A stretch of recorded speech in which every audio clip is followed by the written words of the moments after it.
The following is a presentation of Sertoba Media and Comey Media Incorporated.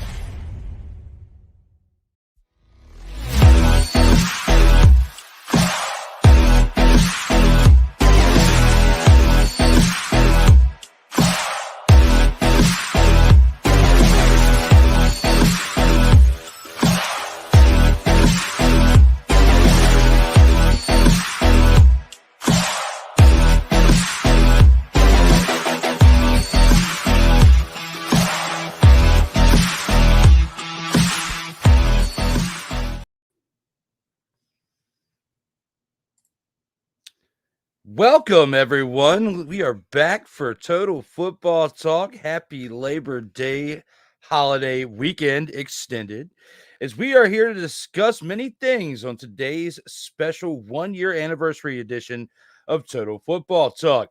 Free agent wide receiver Michael Thomas suspended one game for violation of NFL rules. How much will this ruling affect his chances of signing with the contender or any team in the league this season? 49ers left tackle Trent Williams not happy. Threats of missing games are real. Do you believe both sides can come together to get this contract resolved, or will this play out like his exit from Washington? NFL rookie wide receiver Ricky Pearsall shot in chest during suspected armed robbery attempt. How much will this be affecting him this season and beyond? All those questions and more on this one-year anniversary edition of Total Football Talk.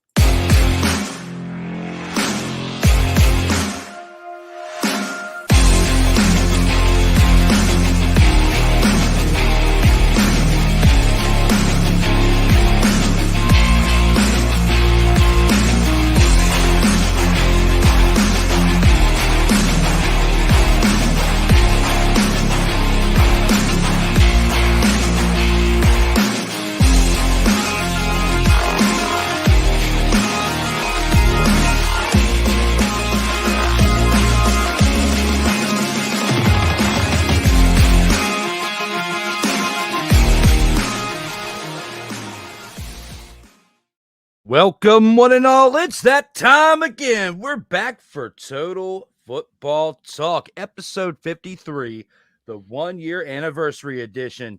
I am Drew Willingham, along with the EP of all EPs, my man, Cole Johnson. Sorry. I had it running under my head. I'm sorry. Good morning, everybody. Good morning to you, my man. And man, happy anniversary, brother. I still remember when we talked about doing this, and now 52 episodes in the can, and wow, it's actually a thing. Before I respond to that, before you did that, I didn't know if you were doing the Randy Orton or if it was like a rendition of Swan Lake. Like, I didn't know what was happening out here in these streams. It was great. It was a great way to get us started, and I love it. Swan Lake. I have to remember that. Oh my gosh. But yes, this is definitely great to be back here with you, my man. You know, a lot of people hate Mondays because it's the start of a work week, but for me, I love it because it's a great start to the work week. You know, it gets everything started off right. We get to talk about football. Right. We get to hang out for a couple of hours, and like you said, 52 editions were in the books before we even got to today. You know, last week when I made the promo for the shorts and the stories and everything, I kind of accidentally put the 1-year anniversary special on then, but it's all good. It's less work I had to put into this week when I had to go back and edit that graphic because, hey, we were already ready to rock and roll. There you go. But today we got many things to talk about. NFL is finally back. You know, we also have this big news to discuss in the Gridiron Scoop as well. And we start shifting things around to get ready for NFL action that starts this Thursday. We have a Friday game, Friday Night Lights, but in a different country to talk about, as well as the majority of the football that's happening throughout Sunday in the afternoon into the evening, and in the one game next Monday night to preview as well during a 2-minute drill. But here with the opening drive, we've got something pretty special to talk about, as we kind of alluded to in the intro. And let's go ahead and take it over to that and see what we got in store for the opening drive. All right, let's go. We got trips right. at 42, 989. On two, on two, on two. Ready? Ready.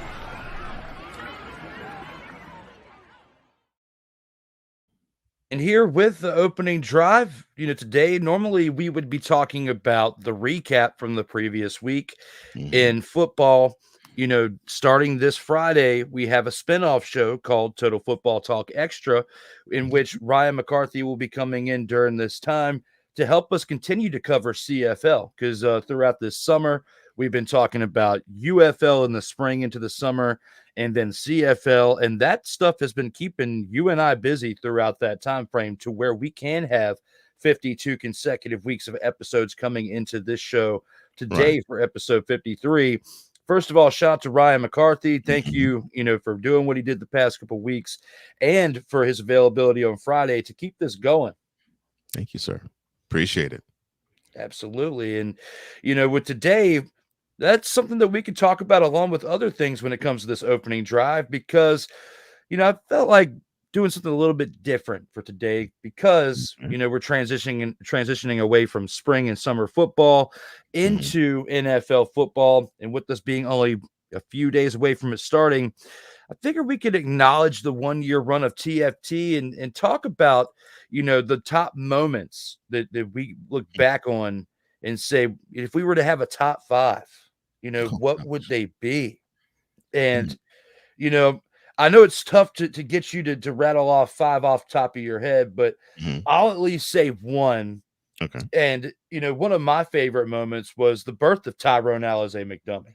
Well, That yeah. was that's like top of the Mhm. charts. And Yeah. then you going, Tam, and the same day when it was born, like that right there is definitely one of my favorites. If you were to look back throughout the past year of this show, what Mm. would you say your top moments would be and why?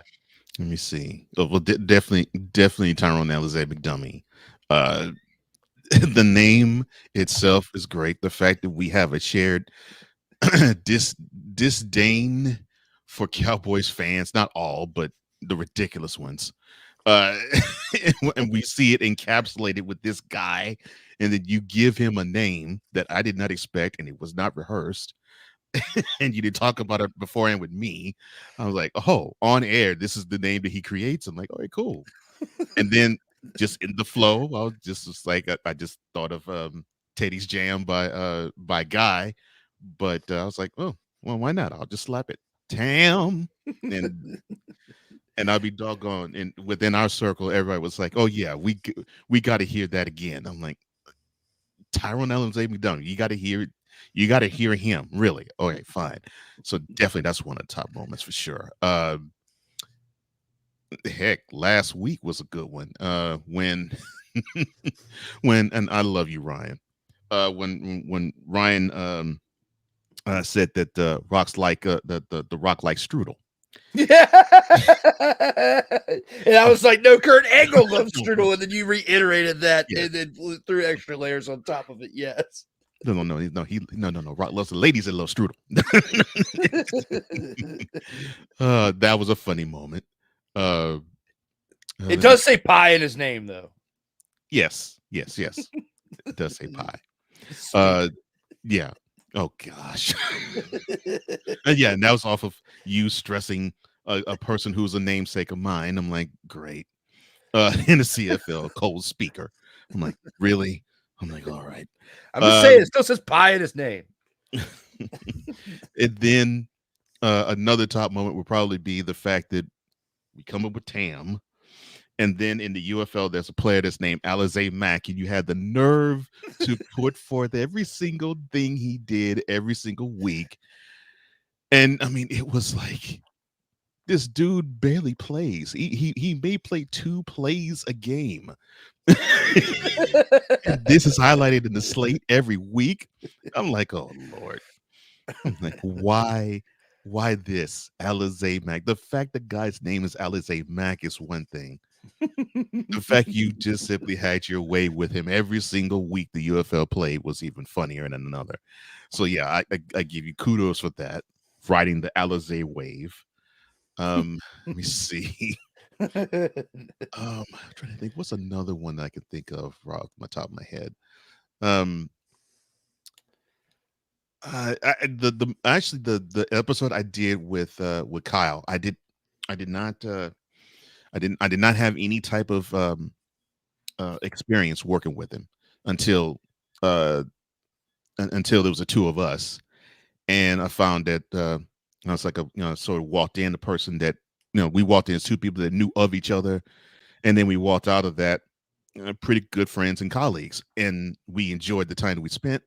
And look, shout out to you, Mr. Nash. You were one cool, calm customer and one professional journalist, and I appreciate you, man. And obviously, I mean, I've done so many episodes with you, and and I treasure them all. But it was a good moment to actually roll with somebody that I did not have much chemistry with, if at all, and then it flowed almost as smooth as with us. And I was like, okay, this is kind of cool. I found someone else I can want to do content with. Nice. So, yeah, that's a highlight for me. And then, of course, whenever whenever I just get that itch and that mood to just want to shake my head at somebody who is ridiculous, you know, and it just goes something like this, when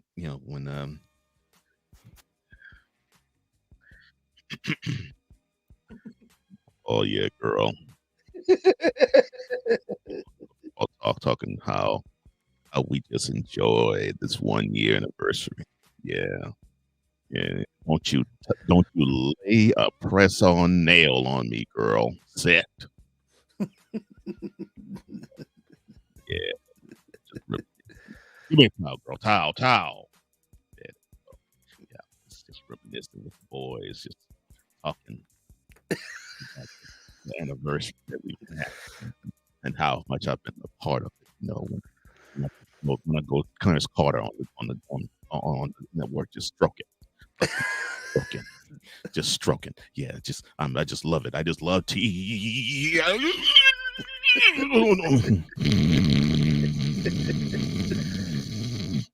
My favorite part of that was when you would reach over to get the towel. You would reach over and put it. So those are my favorite moments, and I think I loved it when I did it the first time, and you really were into it. I was like, oh, I got something. Okay, I can pull this out of my bag every now and then. Good. All right. Yes, that was actually going to be one of the ones that I brought up.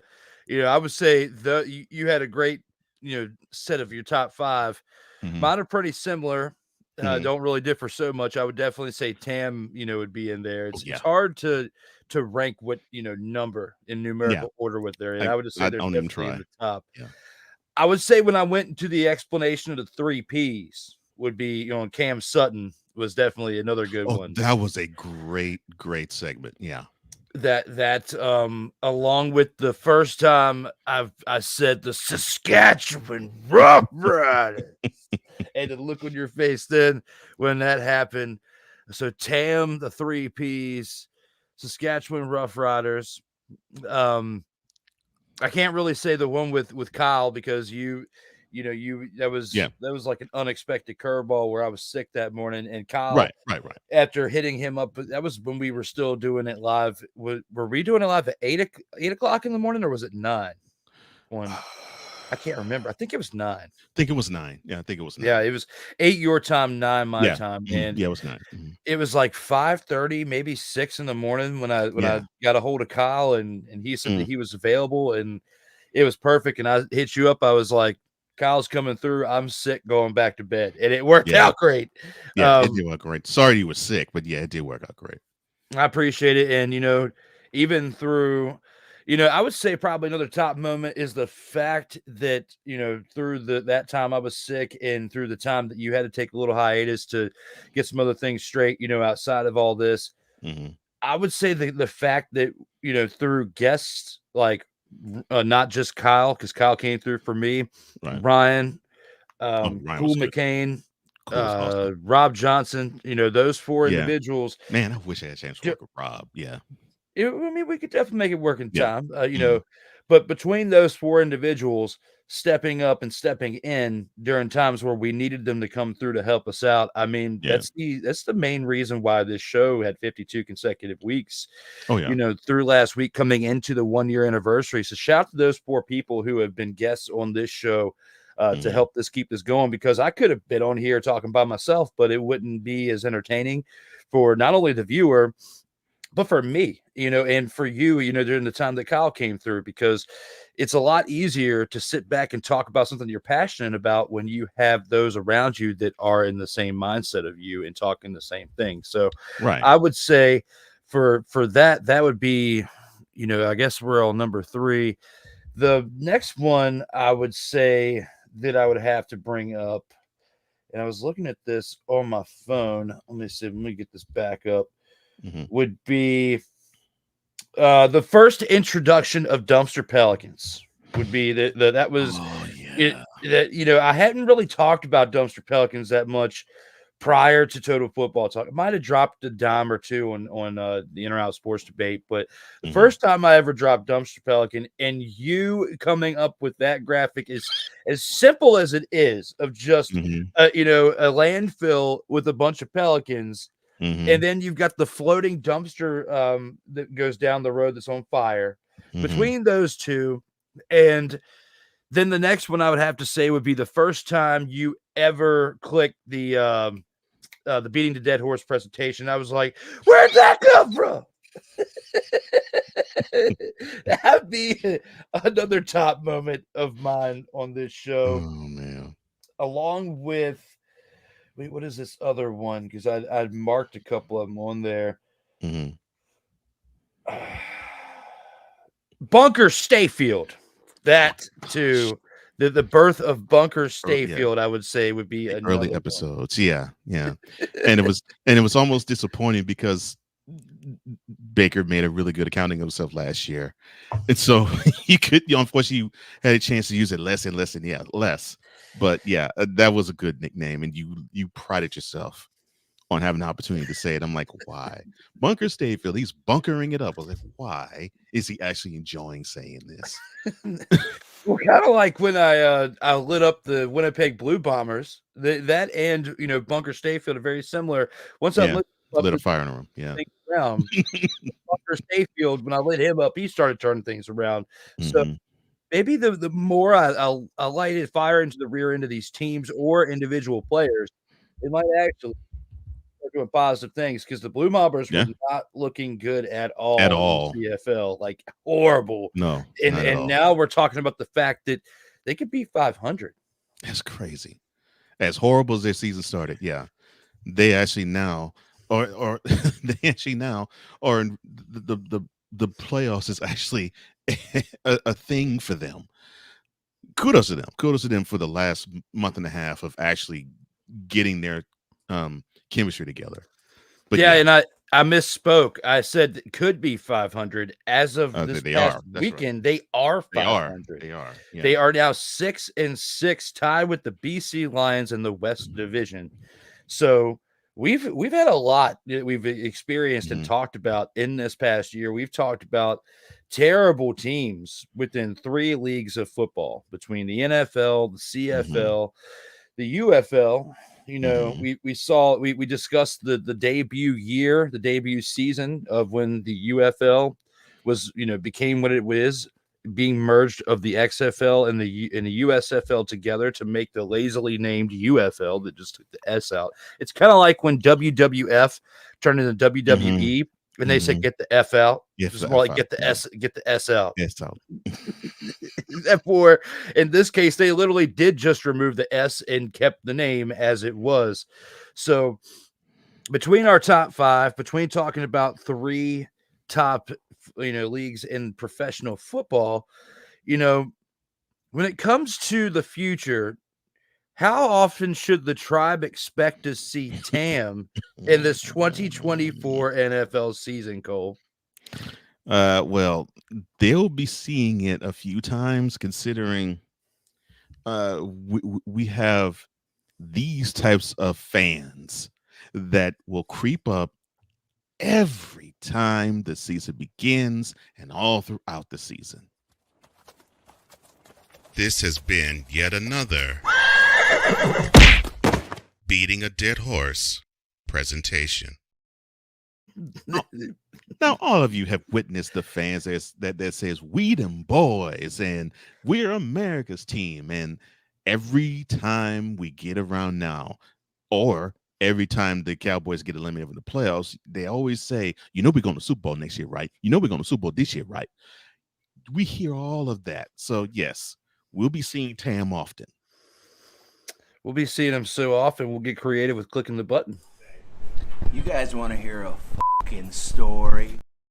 Not only do we have Cole's ingenious creation of what he just clicked with the Beating a Dead Horse and merging it with the Cowboys, we could still rewind the clock and take it back here.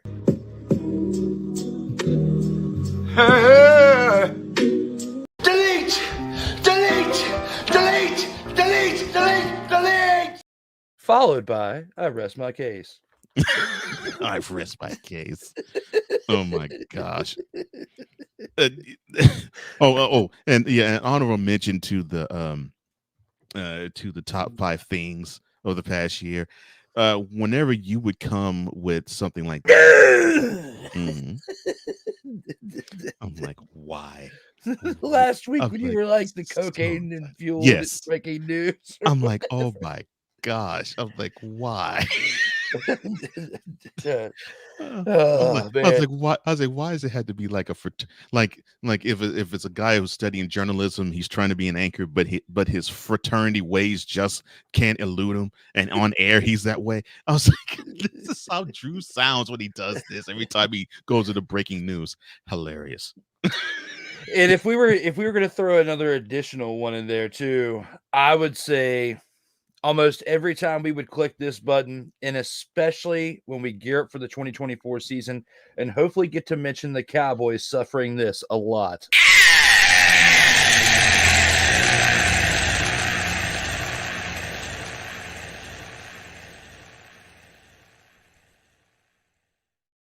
Had a lot of great moments on this show. That will bring joy to just about all of TFT tribe, no question, and definitely to us.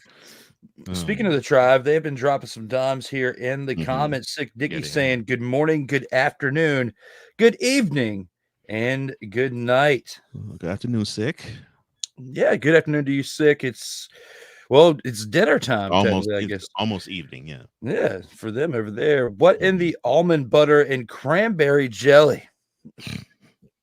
This is an interesting combination right there. There's Sick. Is he also? I clicked on this earlier, but yeah. Yes, thank you. There's Sick for the happy anniversary TFT, as well as our guy who we previously mentioned, Ryan McCarthy, saying happy TFT anniversary. Cole is doing his best Randy Orton pose. Well done. Needs a little work. Oh Lord, thank you, Ryan. Lord, yes, definitely. Thank you, Ryan. Again, in my comparison, I felt like it was pretty close to Swan Lake, but that'll be another reel we can make out of this show in this episode today. Trust and believe there was some Barry White, Isaac Hayes, Marvin Gaye, and a whole lot of more playing in the background when Cole was going into those grabbing the towel segs. I always love it when you go into those characters and do the voiceovers with that. But I'm telling you, what really puts the icing on the cake is when you're reaching over for the towel and bringing it over. All the times that I would lose it on the other side, it was heightened when you would grab the towel. Six says the deep, soulful ballads of Cole Johnson are brought to you by Sleazy Salons. No Manipetties, just hands and feet done. Sleazy Salons, huh? Okay. That's another thing. Oh, 6 ads. Oh my. Yes, they never get tiresome. Never get tiresome, never end. Never. Every time he hops in here, it's like, let me talk to you. Dropping dimes. So No question. when it comes to TFT, one more thing, just embracing and acknowledging the new time and the Yes. spinoff show that we have that will actually be debuting this Friday. We talked about it a little bit earlier.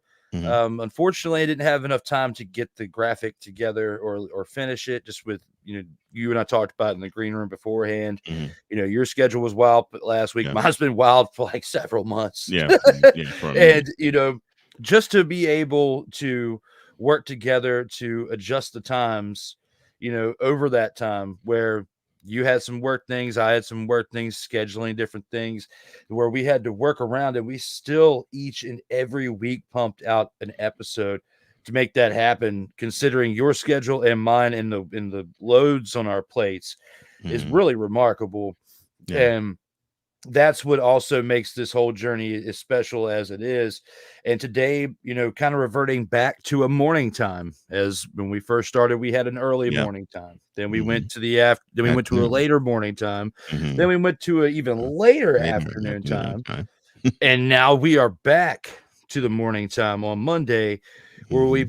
be, previewing week one this upcoming week. But going forward, we'll be previewing the previous week, reviewing the upcoming week, as well as previewing a game that's usually that same night on Monday. So there's a little bit of different takes we'll have and a little bit of adjustments that we'll have. But Obviously. from TFT Tribe, to those of you watching this live or syndicated, we greatly appreciate you all taking your Thank you. time and Yeah. look forward to keeping this thing kicking. But No with question. all that word vomit I just threw out there, I would say my point that I was getting to was we have a spinoff show, and it's going to be called TFT Extra, and it's going to be premiering this Friday at 5 p.m. Eastern time, and it'll be about an hour. Not that long of a show, but in case there is some type of update we need to get out there, we could jump on it, go live, and do it whenever. But as far as for the upcoming tenure of it, it'll mainly be on Fridays throughout the Canadian Football League season.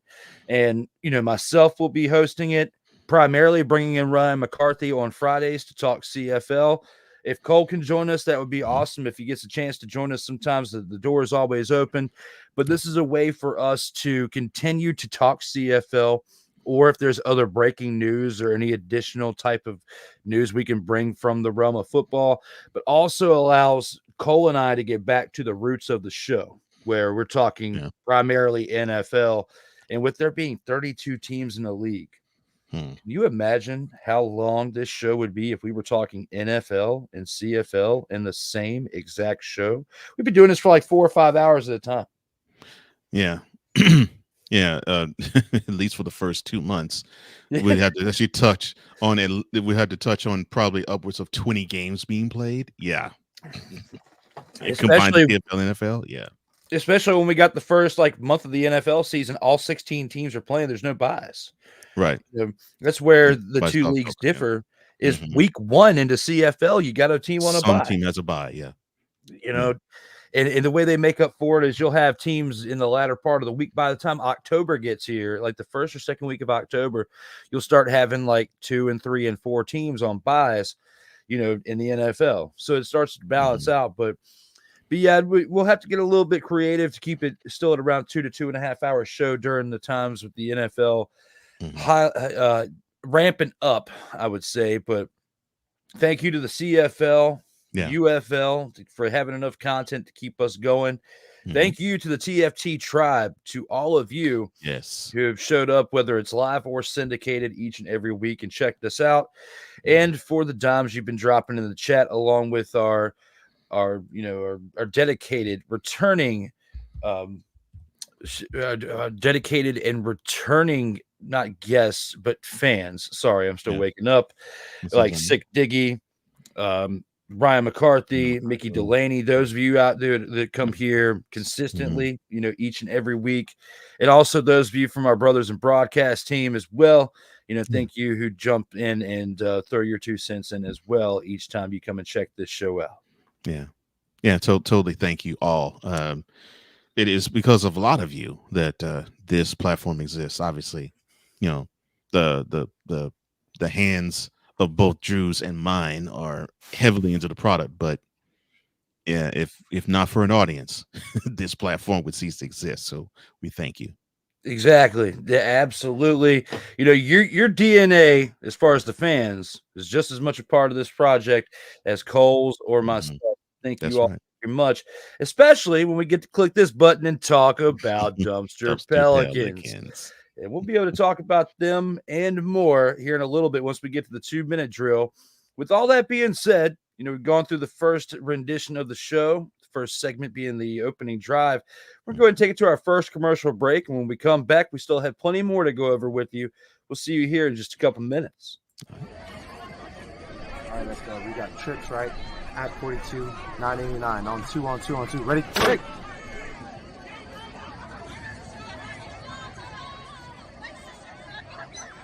We're just getting started. Total Football Talk will return right after this.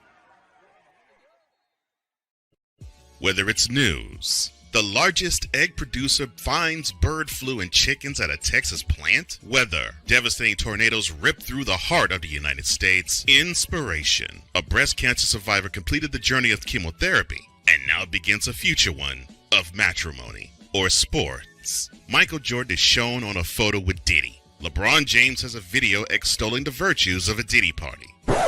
This has been yet another beating a dead horse presentation. We got you covered. BS3 Network, in association with Comey Media Incorporated, proudly present The Morning Shift with Cole Johnson.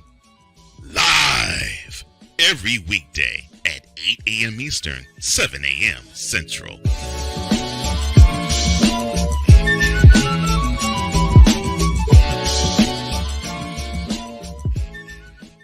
Hey, Eagles fan, join my man Cool McCain and a host of others as they break down every single game, every single week in an objective manner, and also from a fan's perspective as well.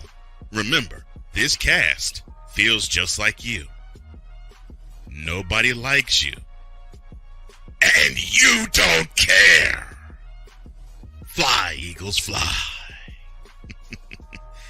Eagles Elite Podcast, every Wednesday at 8:30 p.m. Eastern on YouTube and other podcast outlets.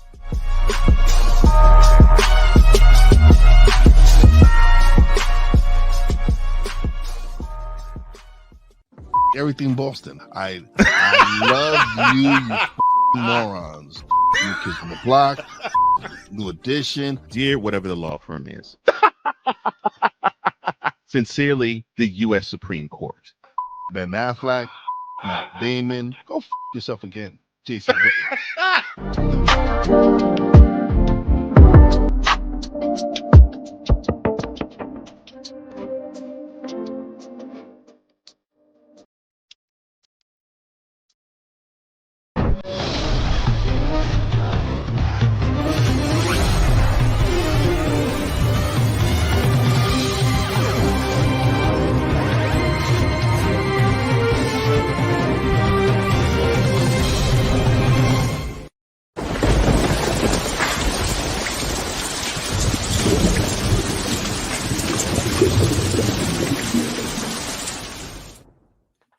Welcome back to Total Football Talk, your source for hard-hitting gridiron action. We are back to discuss the NFL rookie wide receiver Ricky Pearsall shot during suspected armed robbery attempt recently, as well as the fact that we are here for the 1-year anniversary special edition show.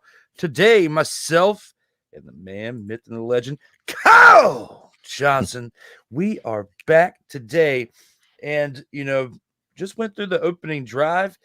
It is now time to discuss the Gridiron Scoop.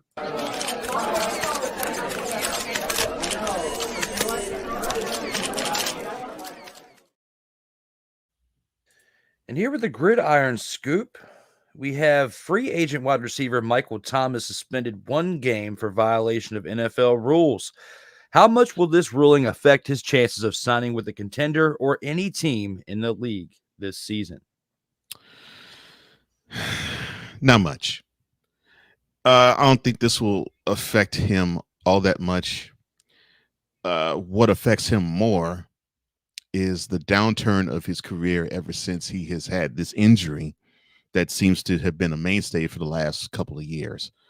Uh, I mean, he was considered one of the top 5 wide receivers when he was early in the career with the Saints, and of course, it was at the time when Drew Brees was QB, and then seemingly once he retired, uh, Michael Thomas's itch to play seemed to dwindle just as greatly, and I think the lack of presence on the field seems to have more of an impact to me, I think, than the fact that he decided to attempt to skirt one of the NFL rules, but got his hand slapped. Now, it will still affect him negatively, still, but I don't think it'll affect him as much as the absence of his presence on the field has. I agree with that, wholeheartedly as well. I mean, you know, ever since his 2019 year, where he was the offensive player of the year, you know, did what he did out there on the field, and the fact that he sustained the injury, but right before that, Drew Brees retired. Mhm. 2020, that season, there was a lot of stuff going on outside of football, of course, with COVID Right. and everything. Mhm. But then, of course, that was the year. It was Drew Brees' last season that we saw, the end of his career. And without that stable leadership over there for New Orleans, as far as the quarterback position, you've Mhm. seen others like Taysom Hill, who was the gadget player, Michael Thomas, and other players within that Saints offense just kind of fizzle out of control, if that's the best way to put it in this point, because there's no consistency over there on offense. You thought it might be Jameis as the starting quarterback, didn't quite work out. They bring in Derek Carr. It's just Mhm. been a dumpster fire rotation of Mhm. quarterbacks over there that have definitely resembled dumpster pelican-esque players in that point in time. So when you look at it for what it is, Mhm. and, not only that, but he sustained the injury, like you said, back in 2021. It's been a few years now. He Mhm. hasn't been able to get back to his top form, and now he's a free agent, especially when you look at the Saints. It doesn't look like they're bringing him back. So, Mhm.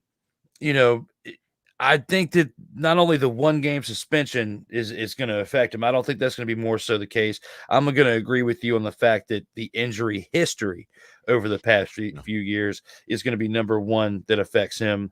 But two, his age, the fact that he's in his Yeah. 30s now, he's Mhm. 31 in That's this season. It throws a big curveball in that, especially when you look at the last few years of his 20s, didn't look all that great because of injury. So Mhm. I think the past few years, age and attribution, all that stuff is going to play a factor into if he gets signed at all this season and where. Mhm. Yeah, that age is another really good point. Yeah, I mean, we're still seeing To uh, lobbying to NFL teams. Look, you see me. I still run still run sub 4.5 40s. I can still play on this team. Dude is be 51 in October, and he is still wanting to be part of the league. Saying, "Look, I know I got the yellow jacket. I can still play. 50 years old. I still can burn these cornerbacks and these safeties." The NFL is like, nah, man, that age. Mm-mm. And he's 50. I think we're starting to see that too, and that's a really good point you made with Thomas. Like, no, brother, you're on the wrong side of 30. I don't know if we're going to take the flyer out on you. And you're seeing a lot of teams say that. Absolutely. It's going to be interesting to see what happens with Michael Thomas. This could be the beginning of the end. If he doesn't get signed anywhere this year, I see him retiring during the offseason. Same. That's very Yeah. likely what could happen when it comes to him and his career in the game of football. Now looking at some comments we got in here. Looks like Ike's in the house. Says, Ike. yo, What's up, Ike? along with what up, homies, and what up, Diggy, talking to Sick Diggy out here in these streams, along with Saints should bring back Archie. Well, heck, I mean, Archie, even today, probably could be no worse than Derek Carr now. So, look, yeah. So I wonder if that would be the rendition of this. Stop it. Get some help. Yeah, I think that's what the Saints brass needs to hear.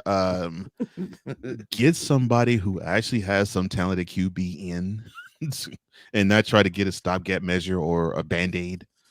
Yeah, you're not gonna have a Drew Brees 2.0 situation happen anytime soon.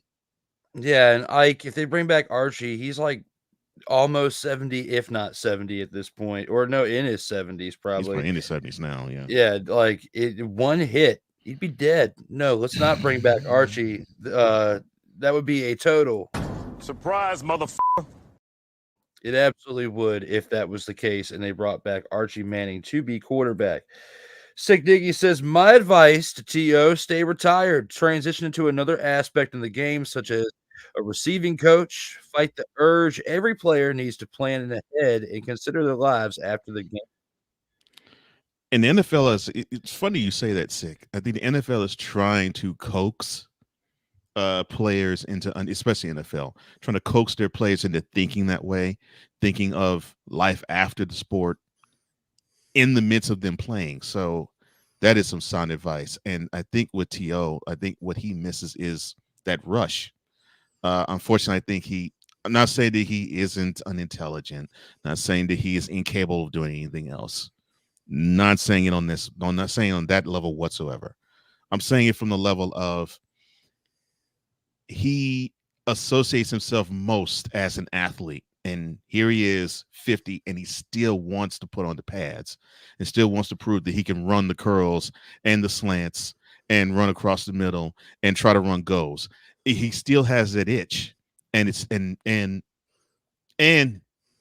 he is testing himself against those who are probably half his age, saying, well, I can still run as fast as these guys can. But the transition away from the gridiron is necessary, and some take to it well, like Peyton Manning definitely takes to it well. And then there's others who don't. And unfortunately, T.O. falls in the category of ones who just simply don't. They just have that identity tied to being not necessarily a football player, but an athlete. Absolutely. I mean, the sad thing is he might be more productive now for the 49ers than his son is. Oh. I forgot his son is on the 49ers. Oh, that's cool. And he broke something. It was his arm or his wrist or something. Like he's not out for the season, but he's out for a little bit. But the fact that your pops could be more productive than you right now. Ain't nobody care. Who cares? Ain't nobody care. Nobody cares. That's why he's not getting signed. So, T.O., it is time to take Sick Dicky's advice, I believe, and transition into a new role and stop thinking about football. It's time to, even though you have hung it up previously and you have a Hall of Fame jacket, it's time to just stop talking about it. So, yeah. Sick says, agreed, Cole. The thrill of the rush is like a high. You see this with athletes of other sports. Yeah. So that's why when I say with T.O., I know it's not a vacuum, because that happens. And with him, he stops short of having it being a cautionary tale of this isn't really where you should head, but it's almost getting there. And yeah, I just wish these players understand how wonderful they are and how valued they are. Even T.O., how valued they are, and try to find life away from the gridiron. Maybe, and maybe life in the gridiron is fine, but it's as a coach, or it's as a scout, or it's as an analyst, something. But he still wants to basically put on the helmet. them days are long gone. And that's not an indictment against him. That's just it. People don't want a 50-year-old guy out there.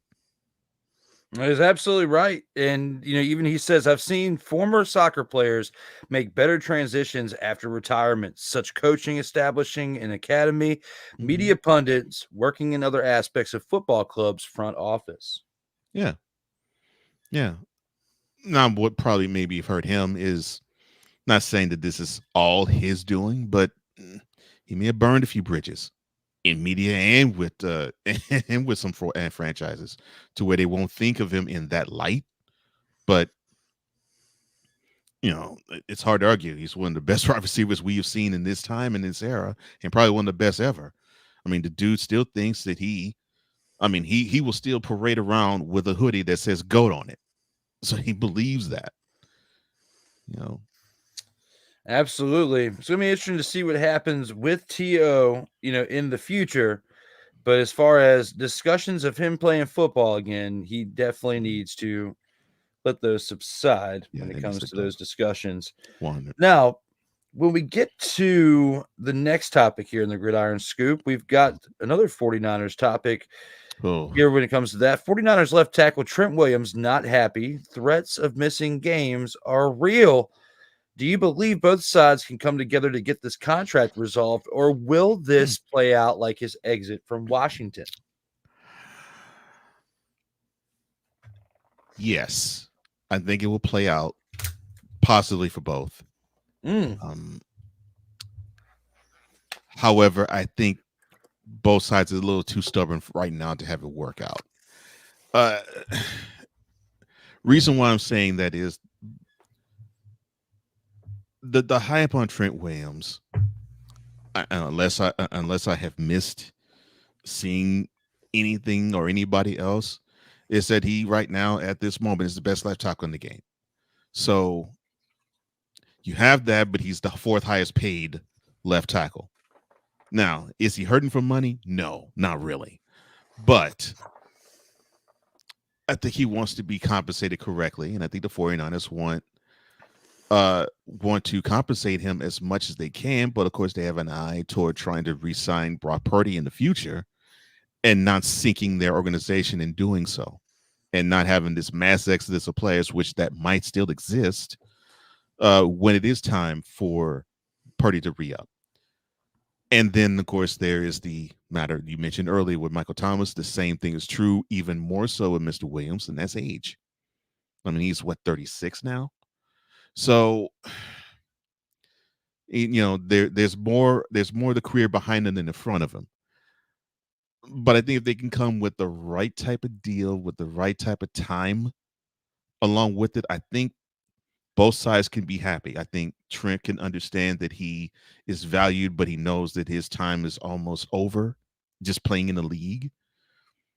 So, with him, I think he wants to have the right salary number. With the 49ers, I think they want to have the right year amount or the right amount extrapolated over time to where it's not to where they have number 71 have them take a huge cap hit, especially when Brock Purdy gets signed. So I think it's just a matter of aligning the X's and O's of the negotiation correctly. But I think it will, and I don't think this is a situation like it was with Washington. Unfortunately, with that one, it was a simple case of Trent saying, "Look, I'm damaged. I'm not feeling good out here." But the organization say, "No, you're good. Go out and play." And so, having him feel devalued as a player with that organization, that pretty much necessitated him to say, "I want out." I don't see that here with the 49ers. I just see the length of time and the right number being the hiccups for this negotiation.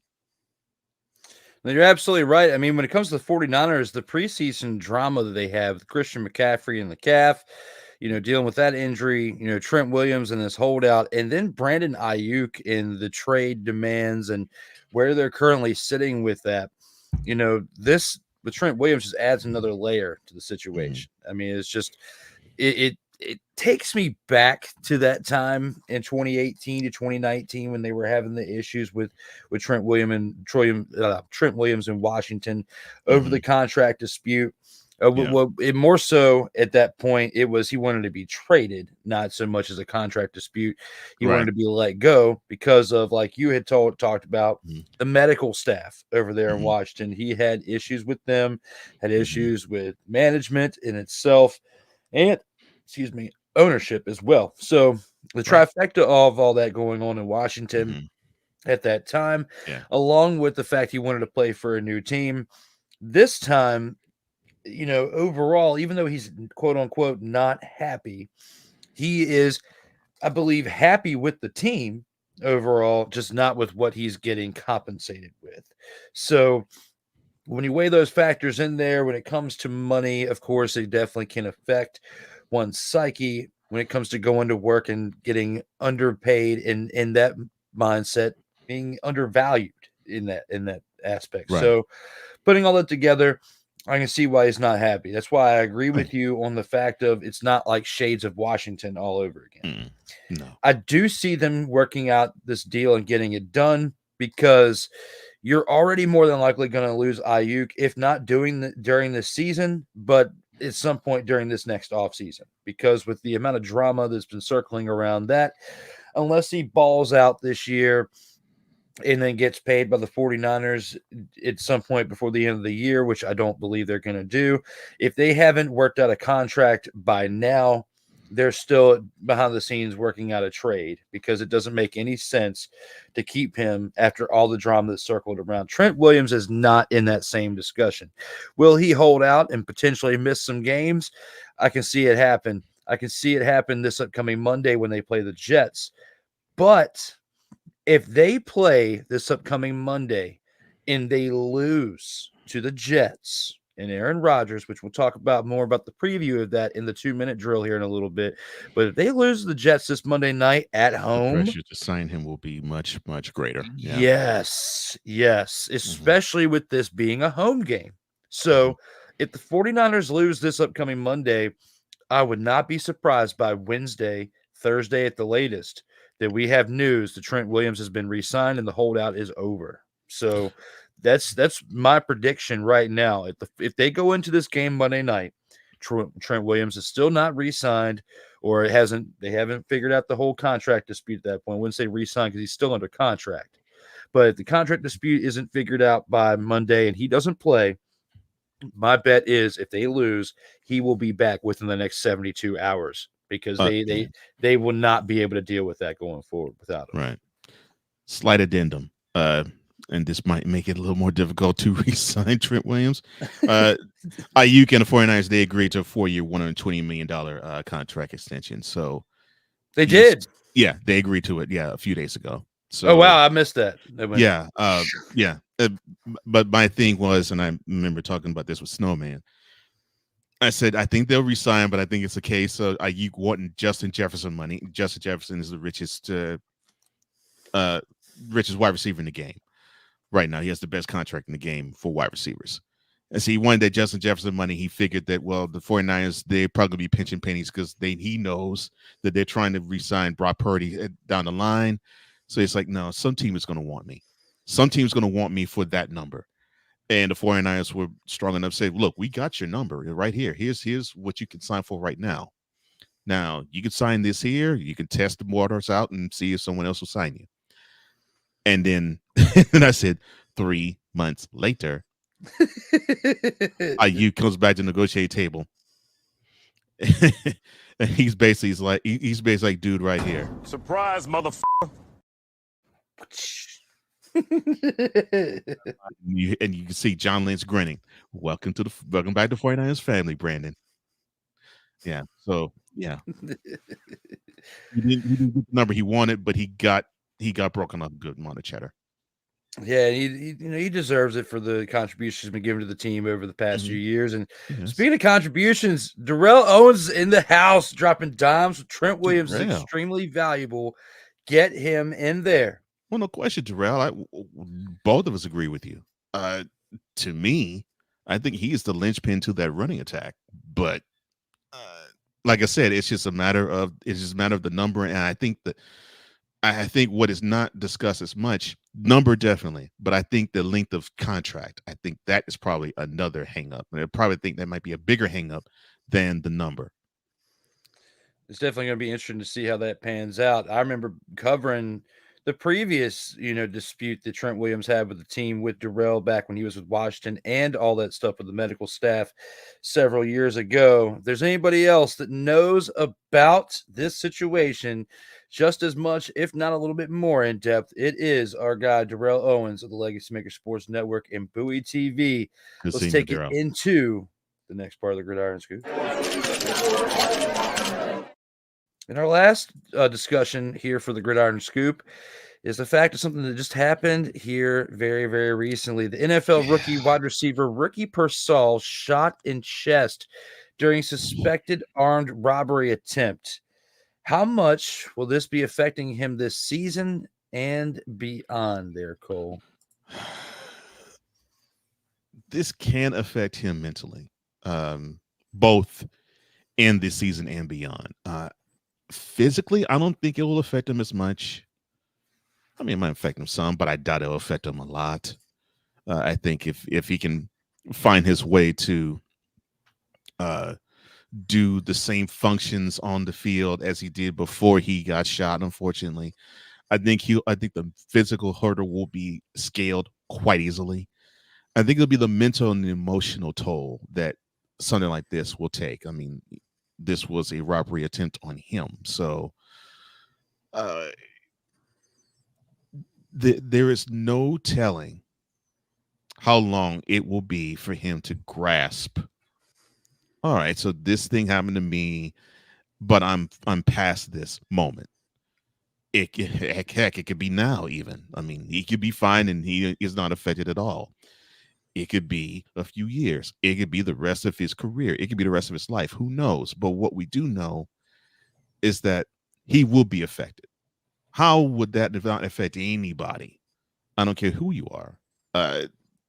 Someone wanted to rob something of you to the point where they wanted to attempt to kill you.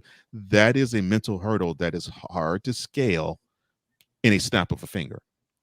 So I think he's going to take some time for him, I believe. But if he works at it, if the term I love, shadow work, if he does the shadow work, then I think he will be fine, and I think he will heal, and he'll be able to go on forward and contribute how he can to the 49ers. Definitely was really sad to see that, with him. Yeah. And we just talked about the 49ers in the previous topic with Trent Williams. They finally get Brandon Ayuk re-signed. You got the calf injury with Christian McCaffrey. And this takes me back to when the Commanders drafted Brian Robinson as the running back. And, he got shot, very similarly. Similar circumstances. But I think the similar circumstances because he was robbed too. Yeah. Mm-hmm. And and it's something that, wide receivers are used to catching balls in the chest, right? Mm-hmm. Which ironically, with Brian Robinson, he got shot in the leg, and running backs, they're primarily usage of their legs. Mm-hmm. So it's ironic that, in a very short period of time, just a couple of years of time, we're talking about, two players in their rookie year before they even shot. play their first regular season game of their rookie year.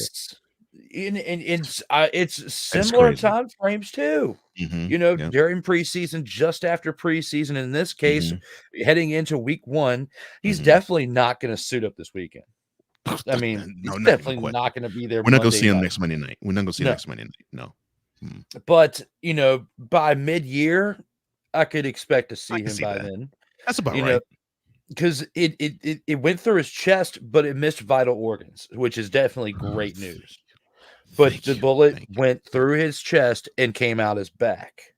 So, he took a good shot, there with that. And he's very, very lucky also to be at that age in early 20s. I mean, you've got superhuman healing strengths at that point in time. Mhm. I'm not too far removed from it. And, you could argue that even into my mid-30s, I had just a little bit of glimmer of that left when I had the TIA, okay? Just a little bit of glimmer of that left for the healing power. That's what I'm gonna go with. But if that happens in a few years when I'm in my 40s and I'm done. I would say that was the last glimmer of the prime, we'll say, that I was able to bring out that lemon enough for. So I feel you there, Ricky.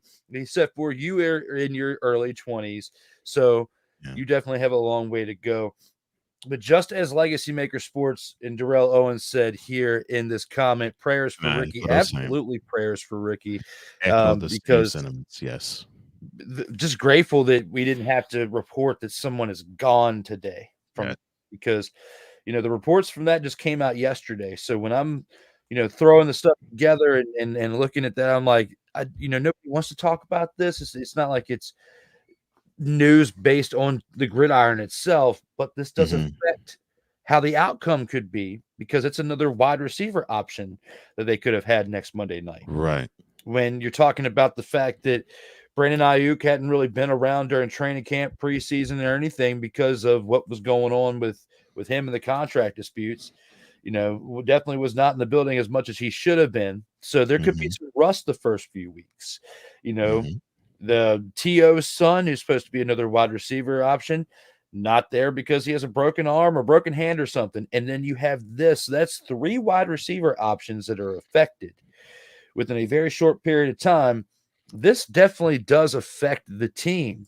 Now, I'm with you on the fact that it's not going to, make him retire early. No, No. It's not going to force an early retirement. I don't think it's going to affect his future play beyond this season. I do think that it affects his production this year, of course, because we're not going to see him week 1. It could potentially, rob him of his first half of his rookie year. More than likely, I don't think he was going to be in the running for it, but if he was going to have a breakout rookie year from week 1 on and potentially be the rookie of the year, this affects that. But going past the rookie year, I think he'll be okay. Those questions will definitely be answered in Washington by Brian Robinson this year, now that he's had extended time to shake it off. He had all of last season, and now this is year 2 past that, past being shot. This is his time to really make or break for himself. We're not in that conversation for Ricky Pearsall yet. However, I do think this definitely affects the overall production that he can give to the team in his rookie year. But I'm with you on the fact that beyond, I think we'll still get some decent production of him, but it's going to be interesting to see how he handles it from week 1 and beyond. Oh, 100%. And I 100% agree with you that his production would be affected. My thinking is I think his production was going to be minimal at best anyway this year, even if this did not happen. And that's not an indictment on him. That's just basically a testament to the depth of the wide receiver chart. So just from that standpoint alone, his contribution was going to be limited unless he was going to ball completely out. Now I doubt he will. And he won't get that, and he definitely won't get that time on the field because he'll just have to recover. So yeah. It's definitely gonna be interesting to see how, like you said, how he recovers and what spark he can give to this 49ers offense, because like Darrell says here, they still got to pay Purdy too. Where are they getting all this money from? That's what I'm saying, Darrell. The 49ers are negotiating with the players. I mean, starting with Bosa, then the Debo, then the Ayuk, and now with Trent Williams. The party line for them has been, we got to sign this kid to a big time contract. And you see these quarterbacks being signed for however much money. And there's quarterbacks like Dak Prescott who wants to sign a $60 million a year contract. So we have to conserve as much money as possible to re-sign number 13. So keep that in mind when you come to the negotiation table. We do believe that you are a worthy contributor to the 49ers, but we can't give you the type of money that we think that you're deserving or worth because we won't be able to afford you or Purdy.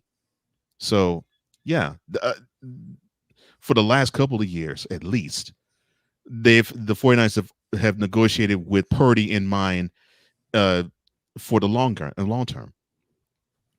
Absolutely. Hopefully they can get everything handled over there for some of the fair-weathered fans who love to root for the 49ers of San Francisco. And as always, subscribe now and never miss out on new content, whether you're watching this on Comey Media Incorporated or on Sertoba Media, where the struggle is real to be awesome. Thank you for tuning into Total Football Talk, episode 53. This is the 1-year anniversary special edition. We are here and live on September 2nd. Yes, we are. Well, if you're listening on the radio, it's September 3rd. But hey, we can chop that part out before we send it on over to the station. Everyone, we're going to go ahead and take it to our last commercial break before we start really breaking down the 2-minute drill and this upcoming week 1 in football. We'll see you here on the other side of that commercial break. Man, I dropped the ball. We're going to chop that out of there too. Y'all, we still got to do one more thing before we go to break. My favorite part of the week, man. One of my favorite moments. Time to go to the dog of the week.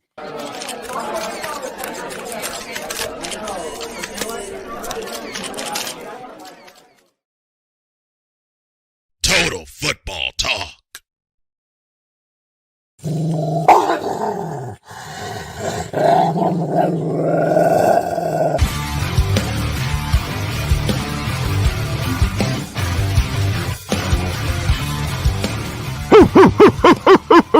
Where my dogs at? I got one right here, my man Cole. We're here talking football. And with that being said, let's go ahead and take it to his dog of the week. Well, I'll be remiss if and I already mentioned the dog. He probably hasn't suited up in a long time, but I had to give it up to him. The 49ers general manager, John Lynch. I had to give it up to him, considering that the scuttlebutt was Brandon Ayuk was going to be signing somewhere else. At a time, it was going to be with the Browns. At a time, it was going to be with the Steelers. But when I heard those two teams, my question was the same. Who's going to throw it to him? Yes, I know for the Browns, it is Deshaun Watson who is the starting quarterback for the team. And he's there, but right now you have Jameis Winston, who's the backup there. So I'm like, okay, so you're iffy. You're iffy in Cleveland-ish. You most certainly are iffy with Pittsburgh, because either it's going to be Justin Fields or the guy who is starting, Russell Wilson, who's going to be throwing the ball to Ayuk. And who's to say that he's going to get the touches there with those two teams as he would with the 49ers? Because as much as the 49ers do rely on the running game, the Steelers and the Browns need a running game, simply because their offense bogs down a little, and they pride themselves in their defense winning a lot of those games for them. So kudos to John Lynch for staying the course and saying, look, Brandon, we do believe that you are one of the best wide receivers in the league. We just are not going to pay you Justin Jefferson money, but it doesn't mean we don't think you are a Justin Jefferson worthy type of competitor. We do appreciate you. But this is the number. And again, this number is contingent on, we got to sign number 13.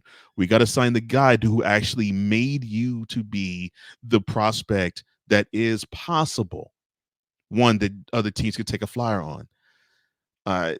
Sometimes we don't talk about the GMs doing their job in selling the team the team concept and the player, saying, look, we value you as a player, but look, this team, we got to take care of it. And you like being in the Super Bowl every year, right? Or at least you like contending for it, correct? It felt good to be in the NFC Championship game 2 years ago. It felt good to be in the Super Bowl last year, right? Well, if you want to break the bank here, more than likely one of those linchpin pieces will be gone because we won't be able to re-sign them. So it's great when you see GMs get the message of team and yeah, as a player, you definitely matter. And when you see that in concert, all you can do is just tip your cap to him. And I gotta give John Lynch credit. The dude actually seems to have really good chops when it comes to being a GM. I'm not going to dispute that at all. That's a great pick for your dog of the week. I go in a little bit of a different direction with mine, and based on what he had to do during the preseason to get his job, I'm going to go with a kicker for my dog of the week. And the reason why I'm doing it, because it's for a variety of reasons. We may never hear this guy's name again if he sucks during week 1 and gets cut. Okay. Oh no. I'm going to have to go with Green Bay Packers rookie kicker Braden Narvison because for a variety of reasons. He shows at the camp and has to beat out 2 kickers, Anders Carlson and Greg Joseph, during the offseason. And ultimately, the Packers decided to go with neither of those previous options and go with Braden Narvison. You know, Carlson, who struggled last year as a rookie, keep in mind they had a rookie kicker last year who was Carlson, and Joseph, who failed to convince the team brass that they were suitable for the gig. Carlson was waived during the 53-man cut process. Joseph was jettisoned the next day after the Packers snagged Narvison off waivers. Keep in mind, again, he was not even drafted. He was just signed and brought in. As last year's rocky road from Carlson, it's somewhat surprising that the Packers trust an undrafted rookie. Coach Matt LaFleur said that he believes the first-year player will nail his kicks. So, when you put that in perspective and you think about the pressure that's on this rookie, I'm naming him the dog of the week because he was signed, came out of nowhere. Nobody knows who the expletive he is. And now we know who he is because it's the closest we've had to the name Brett Favre since 2007 with a Narv is Sin and Braden, another Brett Favre. And he's a kicker. And you have the pressure on you by your head coach to come in here and, quote, nail kicks, end quote. I didn't kick the button, but I used my fingers because I figured it would be a great description, and I did it yet 2 more times. Now, talking about Braden Narvison, the kicker. Never knew who the expletive he was before today when I did a little research earlier this morning to decide who my dog of the week was going to be on this Labor Day, considering that we have no NFL football to recap and we're just previewing it in this show. And we're not talking about CFL until Friday on TFT Extra. I didn't want to take away from the NFL show and go with the CFL pick that I normally would have done on this Monday. Instead, I wanted to focus on the ARV within the Packers organization, not the Favre, but the NARV is in, that being Braden Narvison. Don't let me down this upcoming week 1 there, kid. Interesting. Well, of course, they wanted to get away from the kicker they did have last year. So, yeah, I can understand that. Hopefully, it all works well. And for some reason, people are starting to just sniff the wave of saying that the Packers might actually be in the Super Bowl. So you always need to have one of those pieces to be there because he can affect you one way or another. And even though it's a kicker, it's good. And the Packers have been looking for one, and been looking one for a while, and now they've found one, hopefully. Hopefully is definitely the key word of this situation right here, because you go from rookie to rookie in back-to-back seasons at that position. Carlson let you down, especially during your postseason run last year. We'll have to see how things pan out between now and next week when we are back and discussing what happened in that game. Now we will officially see you guys after this second commercial break. Coming up next, the featured attractions. This is Total Football Talk. Comey Media Incorporated, creating content magic in the real world. In a world where chronicles of the past are brought to the streams, whether the content is relatable or completely beyond your realm of life, there is no shadow of a doubt that this show is absolutely full of shenanigans. Get ready for D. Willie in the evening, this Sunday at 10:05 p.m. Eastern. exclusively on Sertoba Media, where the struggle is real to be awesome.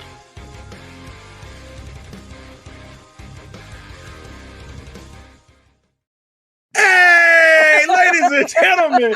Hey, look. Hey, stop playing games. Y'all already know. Go ahead and toss him some Willie Bucks. Ain't nobody playing around. Hey, $ D Willie 87. Go ahead, hit him up on the Cash App, and go ahead and give him some Willie Bucks.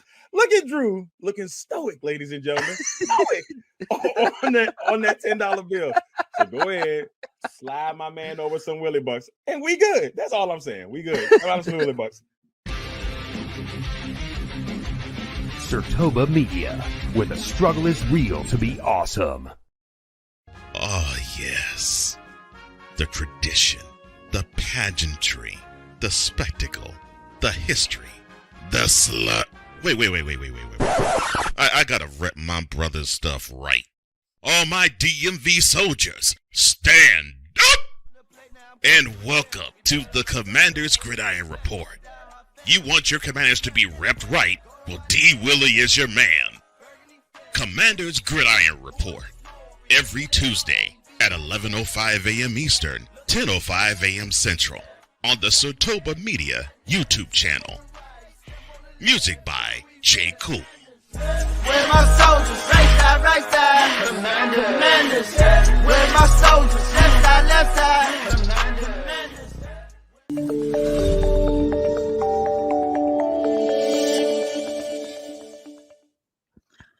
Welcome back to Total Football Talk, your source for hard-hitting gridiron action. Cole Johnson and myself, sorry, I had a little tickle in the throat. That's why I was sounding a little off there for a second. We are back again for the one-year anniversary special edition of Total Football Talk. And also a little correction at some point, not today or tomorrow, but might need a little bit of help from Cole because the Commander's Gridiron Report is still going to be on Tuesdays, but it's going to be at 1:05 p.m. Eastern Time instead of 11:05 p.m. Eastern Time. So that way I don't die. You're moving it, you permanently moving it back. Moving it up. So it'll be, because it was 11:05 like in the commercial, it's going to be 1:05 p.m. Eastern Time, same day. But that way, because now, you know how the shift in my work schedule is. We're doing this on Monday morning. I go to work. If I try to get up at 10 o'clock or so and do that show at 11, I'm going to die. So if I push it back to 1, get up at 12, do the show, everything works out. So that right there for you guys is an update for the Commander's Gridiron Report, which will be returning next Tuesday to recap week 1 of the NFL action within that team and preview week 2 and to continue moving forward as we adjust to different schedules and different things out here. So since we just had that commercial break, just wanted to let you guys know who are watching right now as we are live or syndicated that is the previous and new update that I shared last night on the public service announcement for Sertoba Media, where given the updates on times and days for projects, so that way we can get everything rocking and rolling here for the future for this. But with that being said, it's now time to get to something that we haven't gotten to for several months. We have had the segment, but not in this way. Let's take it to the featured attraction.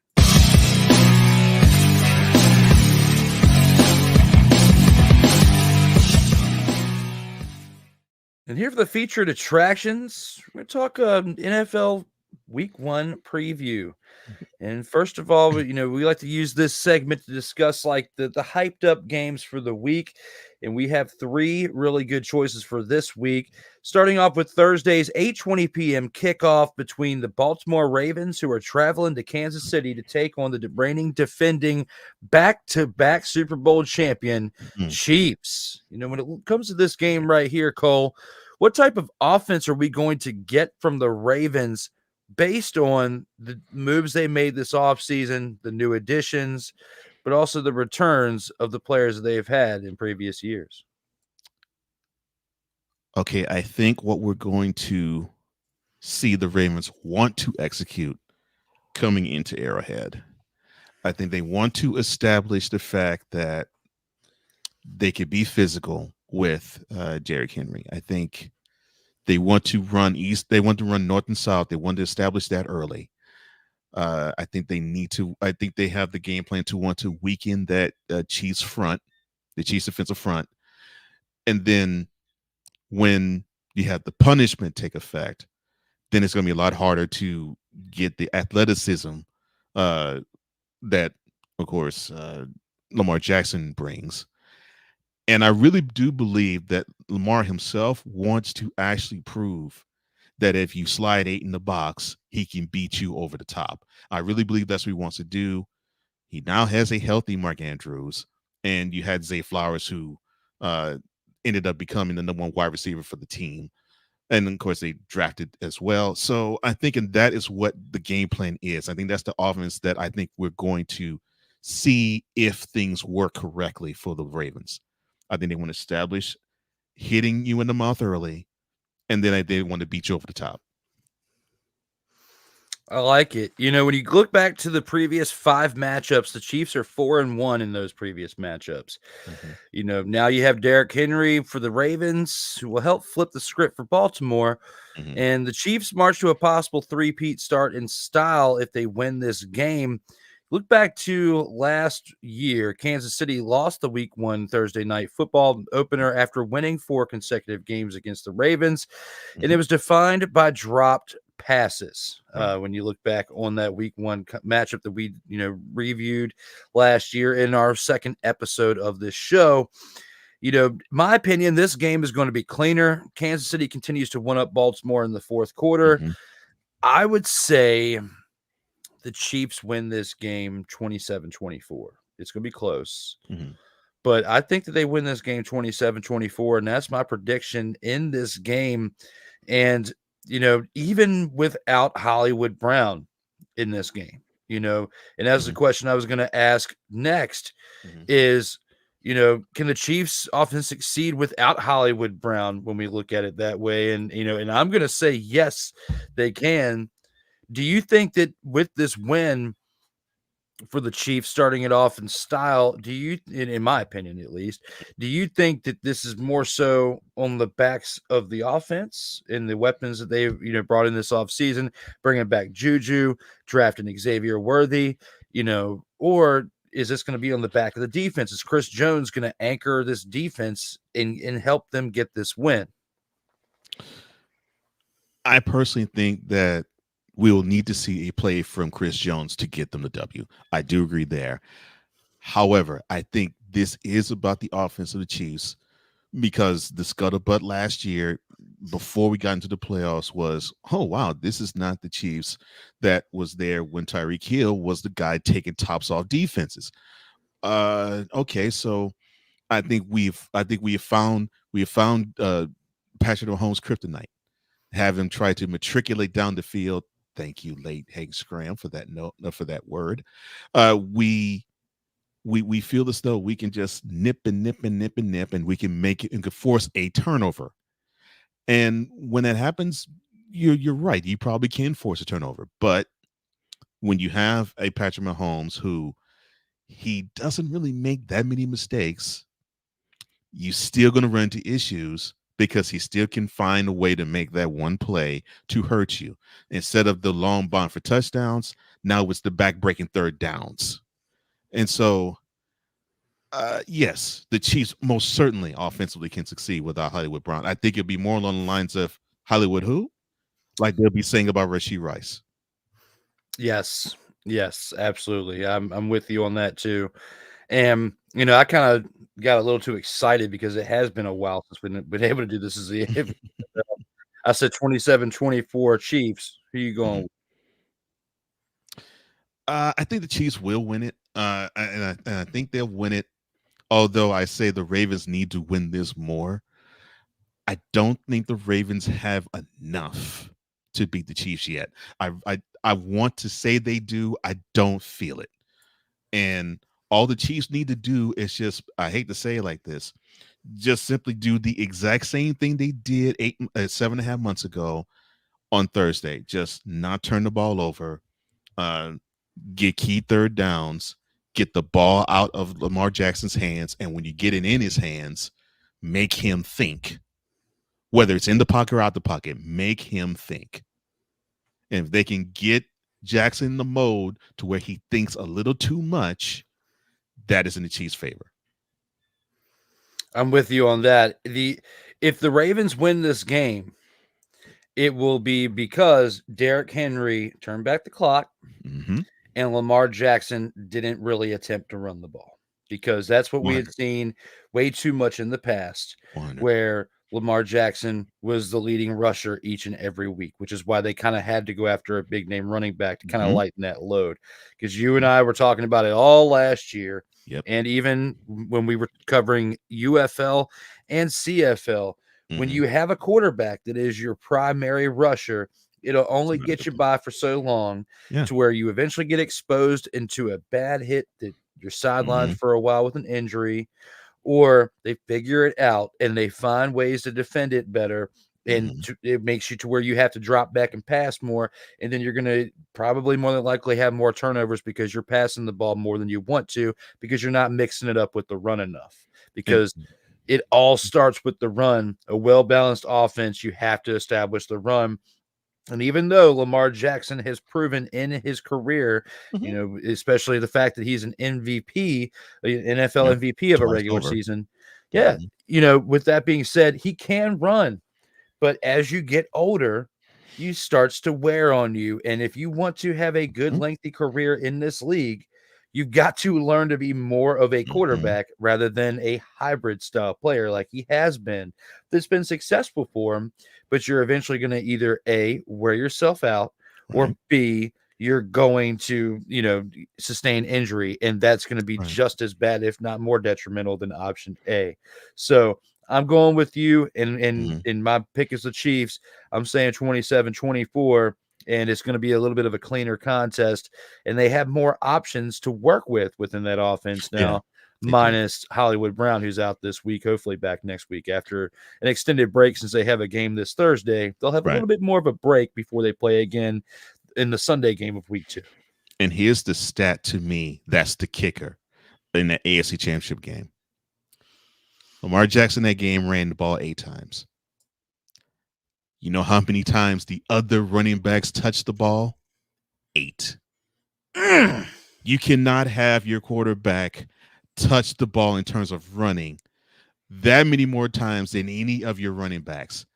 That is dangerous, and that is why I applauded the move of Derrick Henry becoming a Raven, because I think the Ravens brass understood it. It's like, we cannot have number 8 run that much because we will run him into the ground. We need to have somebody to take that pressure off of him, and hopefully this will help him. And as long as Derrick Henry can stay healthy, and if he can turn back the clock to maybe Derrick Henry of 3 years ago, I say then they got a steal in this offseason. But we'll have to see. We've only got a little bit more time. We've got less than 72 hours until NFL football. It feels great to say that. Hey, who's giving them the business? Our next part of our featured attractions, we're going to go to a game where we actually have Friday Night Lights. And I missed the button earlier. I didn't notice that we had these.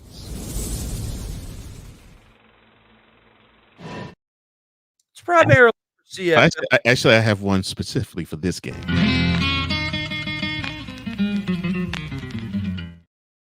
That just Seeing these extra buttons to click warms my heart on this special holiday edition of our 1-year anniversary edition. And, I want to click it again.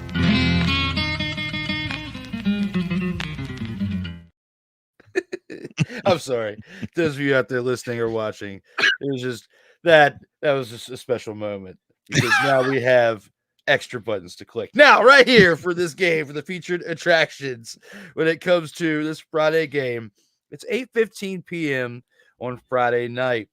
And, we talked about many months back when this game was announced, the fact of the type of jerseys they were only allowed to wear because of the colors in Brazil. I mean, that's how little football action we had at that point, to where our main topic was talking about the jerseys of two teams that were still several months away from playing. We are now finally here in the moment to where we can actually talk about the preview of the game. Okay. Yeah. And those two teams that are playing in Brazil on Friday at 8:15 p.m. Eastern time are the Green Bay Packers and the Philadelphia Eagles. When it comes to the Packers, can they stop the run and show improvement on defense, which is where something they had a lot of trouble this past year? And the Eagles have proved at times, and especially with their signing of Saquon Barkley this past offseason, are they going to have troubles with that? Are we going to see the Eagles highly run the ball all over the Packers and not be able to stop it on the other end? I think for the Eagles to win this game, that's exactly what they need to do. And if I were the Eagles, that's exactly what I would attack. I would attack that Packers front four because I would want to actually have them show me that you can stop the running attack. You can stop us being physical up front. Because when teams want to be, or at least as of last year, when teams wanted to be physical against the Packers, they were successful against them. So the Eagles have the back to do it. They have the game to do it. Now the question is, will Nick Sirianni call the offense to do it and game plan to do it? That is what I would do. Do I think they have the ability to stop the run? Yeah, but, and I have to say it that way because I know that this was something that they needed to address, and they addressed it via depth, but there wasn't that high profile space eater that made me say, okay, I think it's going to be much tougher for them for people to run the ball against the Packers. I didn't hear that, so I think they have the ability to show improvement. I don't know if it's going to be improvement that we're going to want to see in terms of, yeah, this is going to be a Super Bowl contender because they defensively make it difficult for you to run against them. I don't see that. It's going to be interesting to see how things pan out when it comes to, this game right here. And, it's like I said with the question, with the Packers being able to stop the run, and show improvement on defense, this has to happen if you're the Packers and Jordan Love, because you can't rely on the kicker we just talked about, Mr. Narvis. You cannot rely on him. It's going to be the arm of Jordan Love. It's going to be the defense stopping the run from the Eagles, and it's going to be in a couple moments where you might have the need for clutch kicking from your rookie kicker. Those are going to be the factors of this game when it comes to the Packers potentially getting the win. When it comes to the Eagles, it's going to have to be very similar to what we talked about with the last game, where the quarterback relies less on his legs, being Jalen Hurts coming into year 5. He's been to a Super Bowl, lost it in heartbreaking fashion. You have, an offensive line that's different because your centerpiece, your core of it, your center, Jason Kelce, has retired.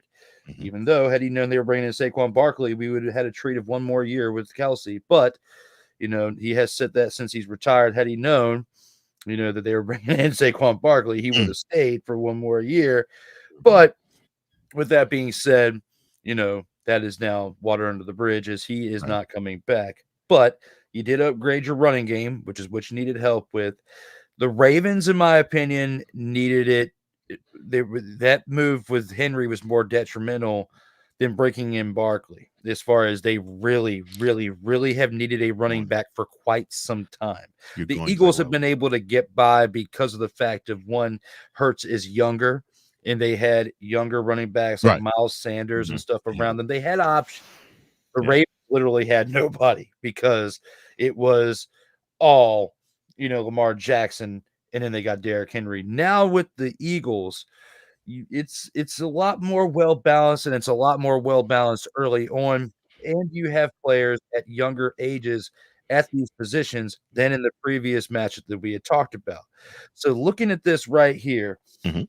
and looking at these two teams playing in this game right here, when it comes to the fact of them playing in a different country, how much will playing in Brazil affect these two teams in this game?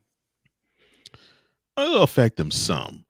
I don't think it'll affect them a lot, considering that you're dealing with maybe an hour later normal time.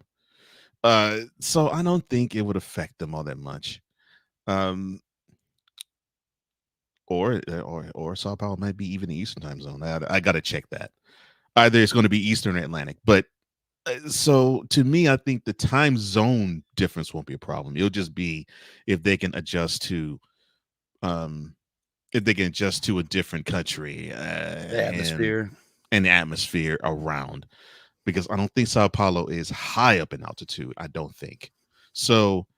I think it's going to be just getting a familiarity with the area, because you have to understand, even though even though it's in the southern hemisphere and it's rather temperate, in Brazil September is winter. So winter heading into spring. So that's an interesting dynamic.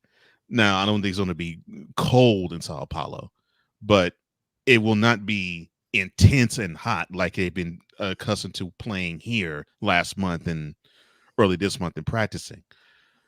So I think it won't affect them all that much. They actually might welcome it, considering that weather-wise, it will be rather comfortable, really. I think I'm going to agree with you on that too. It's the atmosphere, maybe a little bit different for them, Mhm. the fans, the culture, and all that stuff, but things they can definitely embrace between now and when they actually get to kick off on Friday. Mhm. And, looking at that, besides the fact that you have Saquon Barkley in his first game for the Eagles, you've also got Josh Jacobs, who's in his first game for the Packers. So they made an Yeah. upgrade over there at running back this offseason there in Green Bay. We talk about all these different things between them playing in a different country, Mhm. between, the new additions to the team for both teams this offseason. What's your overall game prediction now when it comes Mhm. to these two teams facing off in Brazil on Friday? This one to me is the hardest prediction for me to land, and the reason being is I'm not quite sure where I want to lean here. We got a chance to see Jordan Love do his thing against the Cowboys in the playoffs, and looked really good against the 49ers in NL the next week. So there's a lot of talk of Jordan Love is going to be the guy who now is going to look as good as Rodgers and as good as far before him. So you have that talk coming in. And like you said, Josh Jacobs was a really good pickup for him, because I think they need to have more of a focus on the running game. Even though Aaron Jones was good, he's more of a multifaceted back. Josh Jacobs, who could do multiple things, he is primarily a runner. And I think that is what Love needed more than anything, because I think he has a great bevy of young wide receivers. So to me, it's a game of two styles. You're going to have a team that wants to actually be wide open, like the Packers offensively, and you have a team in the Eagles who I think they want to dominate and run a little more. I'm leaning a little bit toward the Eagles, a little bit, but I think it's going to be an entertaining game. I would not be surprised if the Packers win, but I'm leaning to the Eagles. I like your pick, and unfortunately, I'm going to disagree. I think the Packers are going to win this game. I think it's going to be close. I think it's going to be like the last game we talked about, where it's going to be a decision of a field goal. And I think Narvison's going to come through, which is why I said what I said with that, pick for the dog of the week. When it comes to both teams have new defensive coordinators in Vic Fangio and Jeff Hafley, the Packers couldn't stop the run last year, and I brought that up earlier in our discussion. Right. The Eagles couldn't stop the pass. Look for a shootout with this game right here, with the Packers winning, in my opinion, on a walk-off field goal by Narvison, if Green Bay did in fact choose the right kicker. Okay, that's going to be my pick when it comes to the Packers winning over the Eagles 31-28. Good score. And hopefully this comes through. But I don't disagree with the fact of your takes leading into your choice for the Eagles. But unfortunately, next week when we come back, we'll be talking about how one of us was wrong and that the other was right when it comes to discussing who was going to take the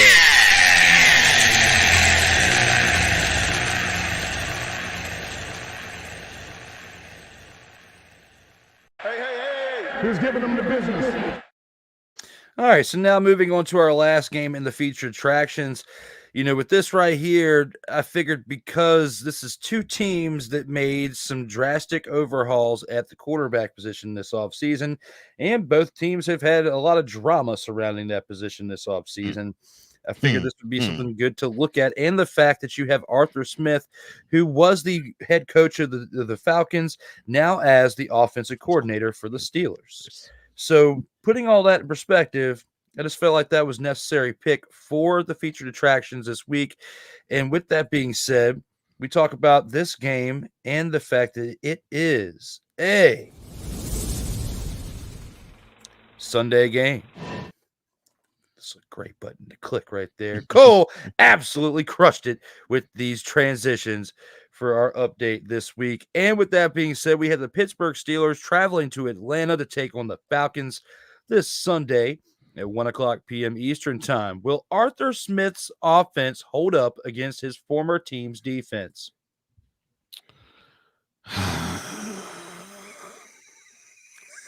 No.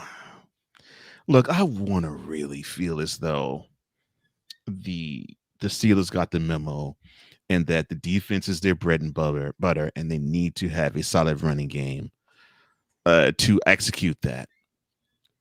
And you got to protect the two QBs who you have, both Wilson and Fields. But man, what I saw in the preseason was, oh gosh. I mean, I'm talking about hitting buttons. I mean, seeing that offense being executed, it literally was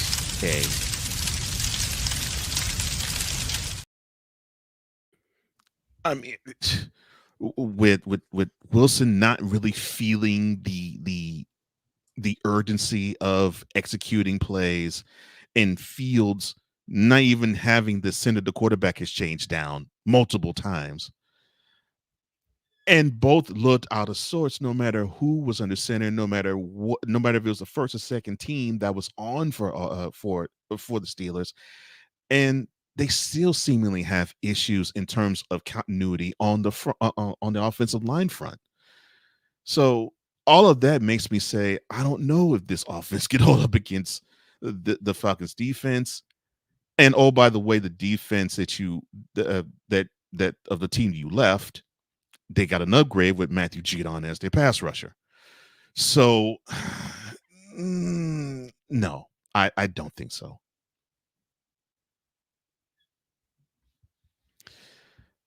But what I do think, though, is my partner.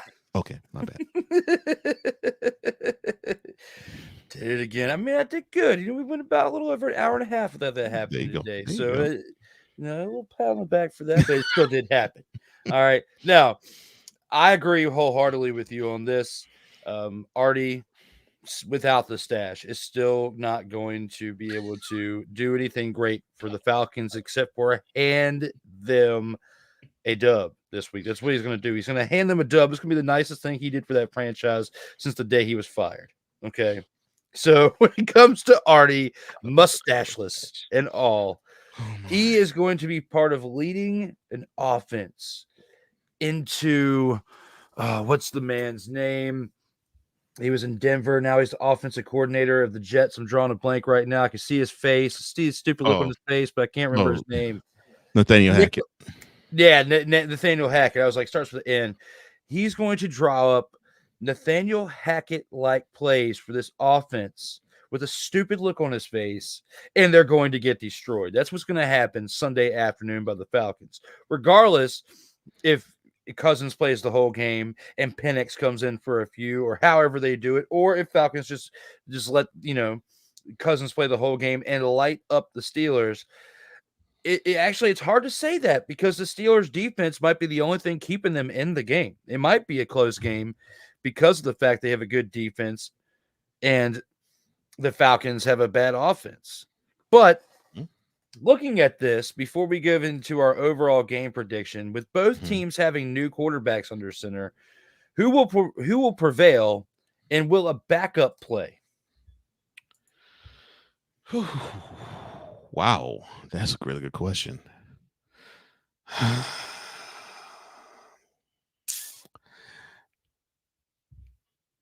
I'm not totally sure about the health of Kirk Cousins.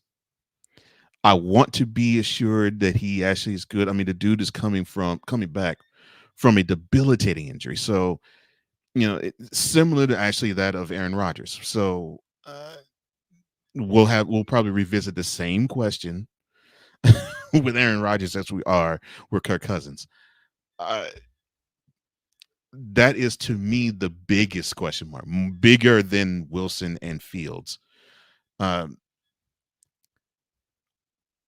will say no, because I think it would be a detriment to the Falcons if we would have the quarterback carousel happen the very first game of the regular season and you sign Kirk Cousins in March to a big time contract, and then you draft his replacement the very next month. And then here you are, the first game, the two quarterbacks are on the field, both actually have a taste of starting in the game or taking snaps with the first team in the game. I'll say no. I don't think that's going to happen unless Cousins goes out with another injury. I'm praying that doesn't happen, obviously. So to me, Kirk Cousins to me right now is better than either Fields or Wilson at present. We might see Fields play. So that's a possibility. We might see Fields come in and play. And it might not necessarily be just to replace Wilson. It might be, okay, so, all right, Russell, you don't have the wheels for this one. Maybe we need to put Justin in, basically like almost 30 years ago when Cordell Stewart, a.k.a. Slash, served that role where when he wanted to be everything else, running back and wide receiver too, he would take snaps on the center and replacement of Neil O'Donnell, but it was not for a whole game. It was just for a play or two. So we might see that from the Steelers. Now, I don't know if Arthur Smith is going to be that ingenious in his offensive attack. I doubt it. He's proven that he's not that. I mean, he was that way as the head coach of the Falcons. He was that way with the offense coordinator of the Titans. He I won't say boring, but he runs an unimaginative offense. So I highly doubt that'll happen, but I could see Tomlin pressuring him to do that. So for the Falcons, I say no. For the Steelers, I think we might.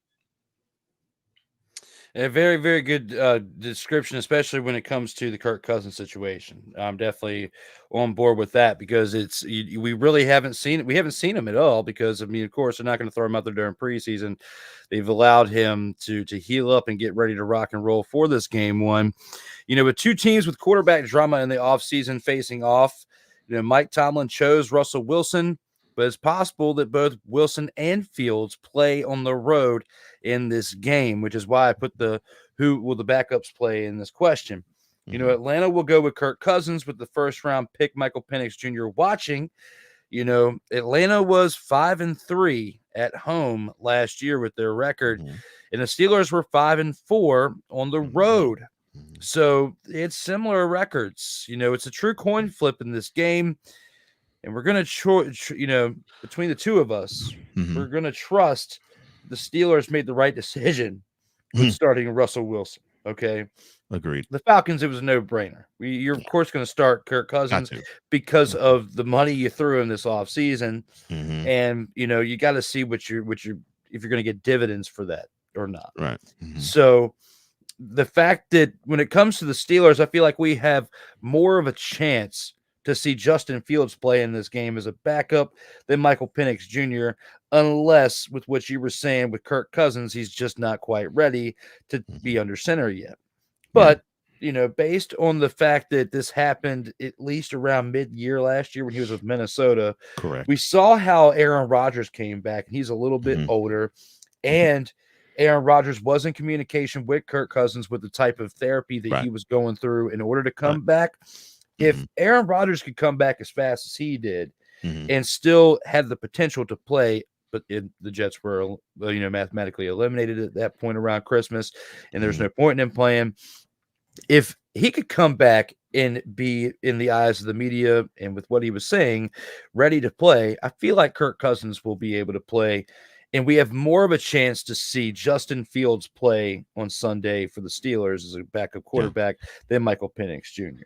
So, although I support what you're saying, I just feel like with the advancements in medicine and technology, we might not see the Kirk Cousins like when he was putting the chains around his neck and having a great time in Minnesota, fun and loose and playing very free at that moment. But we may see a Kirk Cousins that could still potentially lead a team to victory. And with that being said, what are your game predictions for this? Who wins and why? And good point about modern medicine. And to be fair, I actually think Cousins will come back and actually play well. I'm just understanding that he's on the wrong side of 35. So, Facts. So, and each player is different. However, you do make a great point with Rodgers. He's older, and they said that he was ready to come back in December, which I highly doubt that he really was ready, but hey. So I think he will be able to play. And I think because of the fact you have a steady-handed QB under the Falcons, for the Falcons, to me, that's a difference. I think you have steady play with Cousins at QB, and I think we will see Matthew Judon take full advantage of the I don't know what you call the Steelers offensive line. I think you will see those things happen. Those two players make a big impact, and of course you got Bijan Robinson, who I think is going to put the Steelers defense, as good as they are, on their heels. So I think it's going to be the Falcons.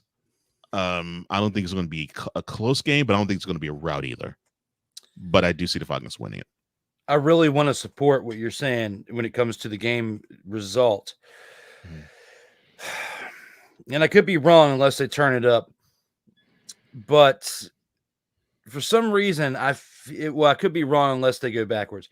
I feel like the Steelers' offense, with their offensive line, playing like absolute trash last year and playing like trash for 2 out of their 3 preseason games, their first 2 games, definitely was a sign that this could be something we could be seeing a lot of during the 2024 season. Facts. However, the 3rd preseason game, they had stepped it up a notch, and they looked a little bit better.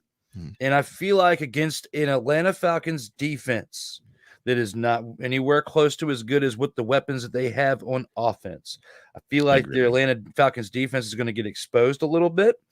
The Steelers' offensive line will be able to hold up just enough to make Russell Wilson look good or good enough, or they'll struggle the first half, bring in Fields, and Fields will be the one that looks good in behind that offensive line. The Steelers will win this game, in my opinion, and I think they're going to win the game 27-21. Mm. Yeah, for me, I just don't. I want to have more faith on offensive line. I most certainly do not have faith in who the heck is going to run the ball for the Steelers.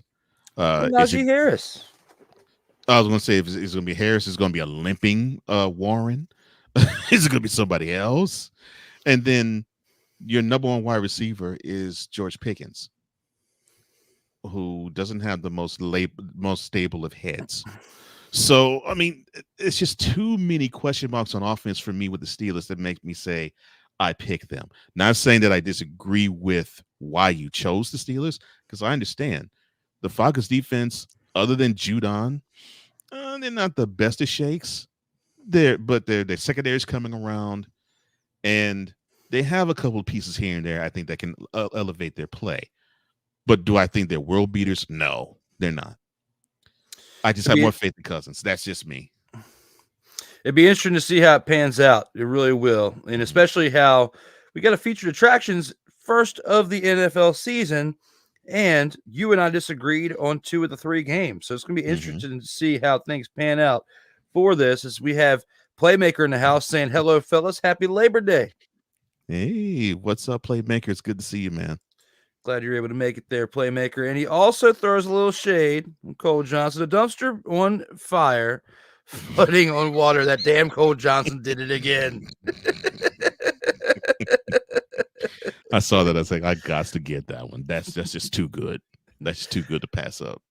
And if you love shenanigery within our comments from our TFT tribe or within ourselves on the air, make sure you subscribe now and never miss out on new content, whether you're watching on Comey Media or Sertoba Media, where the struggle is real to be awesome. Let's take it into our next part of the show. Hey, who's giving them the business? And that being my favorite part of the week. That being when we get to click this button and showcase the snowflake of the week.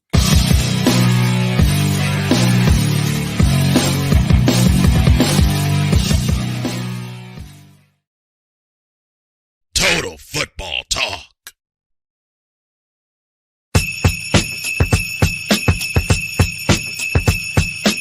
Oh, yeah.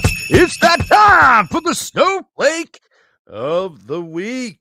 When it comes to his choice for who that is, let's start it off with Cole.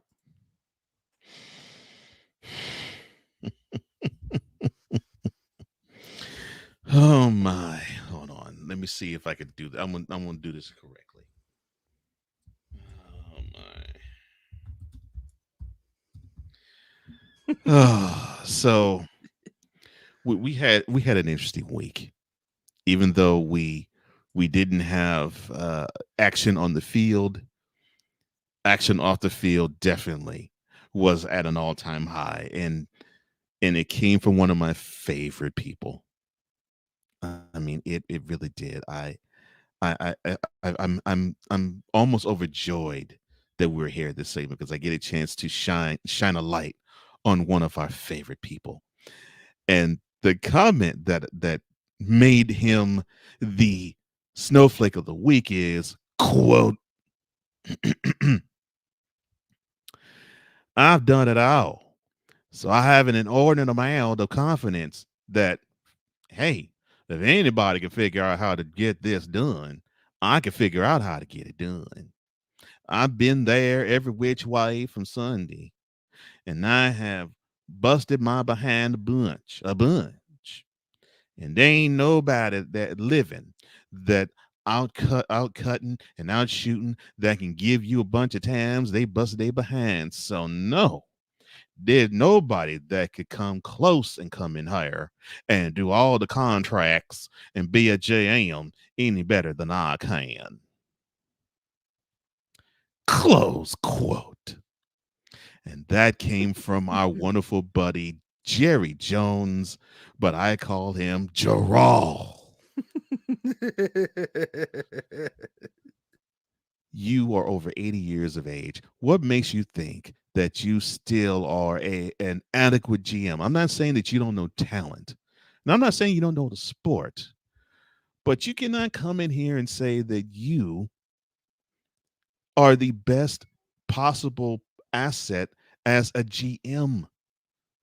This isn't the 90s where you had the benefit of having the greatest haul ever in the history of the sport, where the Vikings must have had some type of concussion, where it's like, oh yeah, we'll take Herschel Walker and we'll just give you 12 different picks. You have benefited from that. In fact, your business, now at evaluated over $10 billion, basically was on the backs of those draft picks. One of them being Emmitt Smith. And I can go on and on with the draft choices that you made. But no, 2024, you're not. It's the ship has sailed. Time is gone. You got to relinquish the reins. And I get it. You feel as though, since the buck stops higher with mine, that you are the guy. No, you're not, Gerald. You're not the guy. I'm so sorry.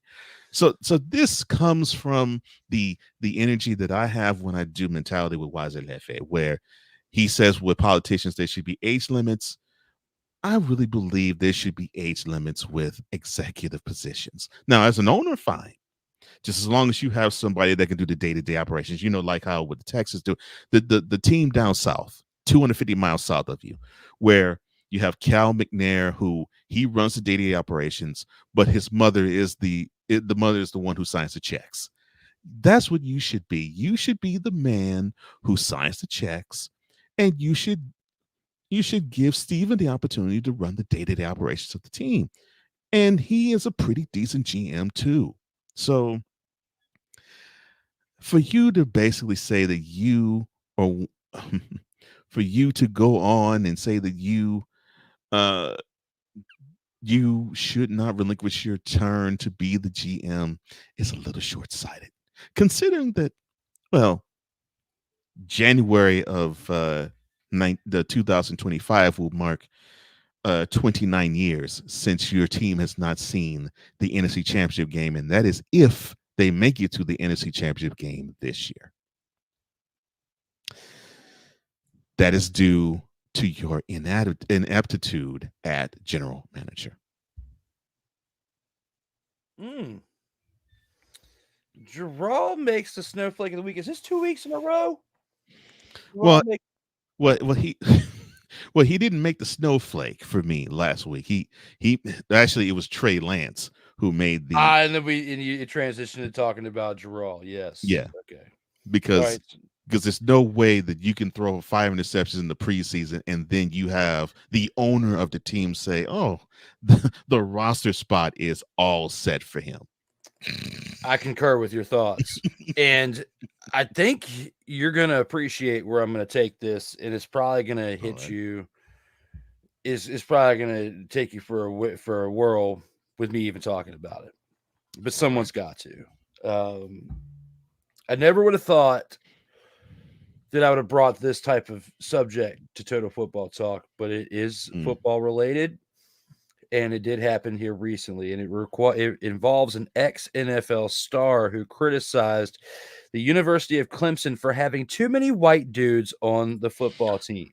Oh my God. Roddy White opened his mouth here recently and discussed that being a factor and the reason why Georgia beat Clemson 34-3 in that game.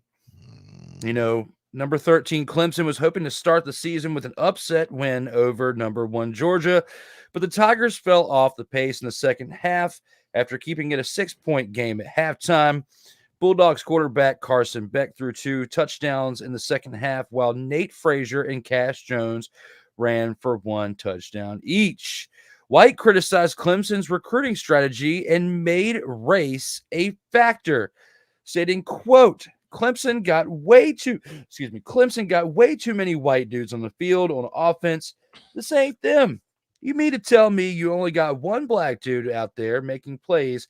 That's a recruiting problem, he wrote on X. Now, I can understand where, he feels sensitive to this situation, right? There's been a lot of sensitivity when it comes to race and privilege and opportunities. for decades, right? And when it comes to opportunities spread out equally to all races, I have no qualms, no issues with any of that. What I do have an issue with is when things don't go some certain ways for others, and people want to point out things that have no business being pointed out. If Clemson would have won the game and beat Georgia, would you be saying something similar to the fact that they had too many white dudes on the team and it wasn't fair and Clemson got the win over Georgia? No, I don't think so. The fact is they are number 13 ranked, and you have a Georgia team that has been absolutely dominating here in recent years.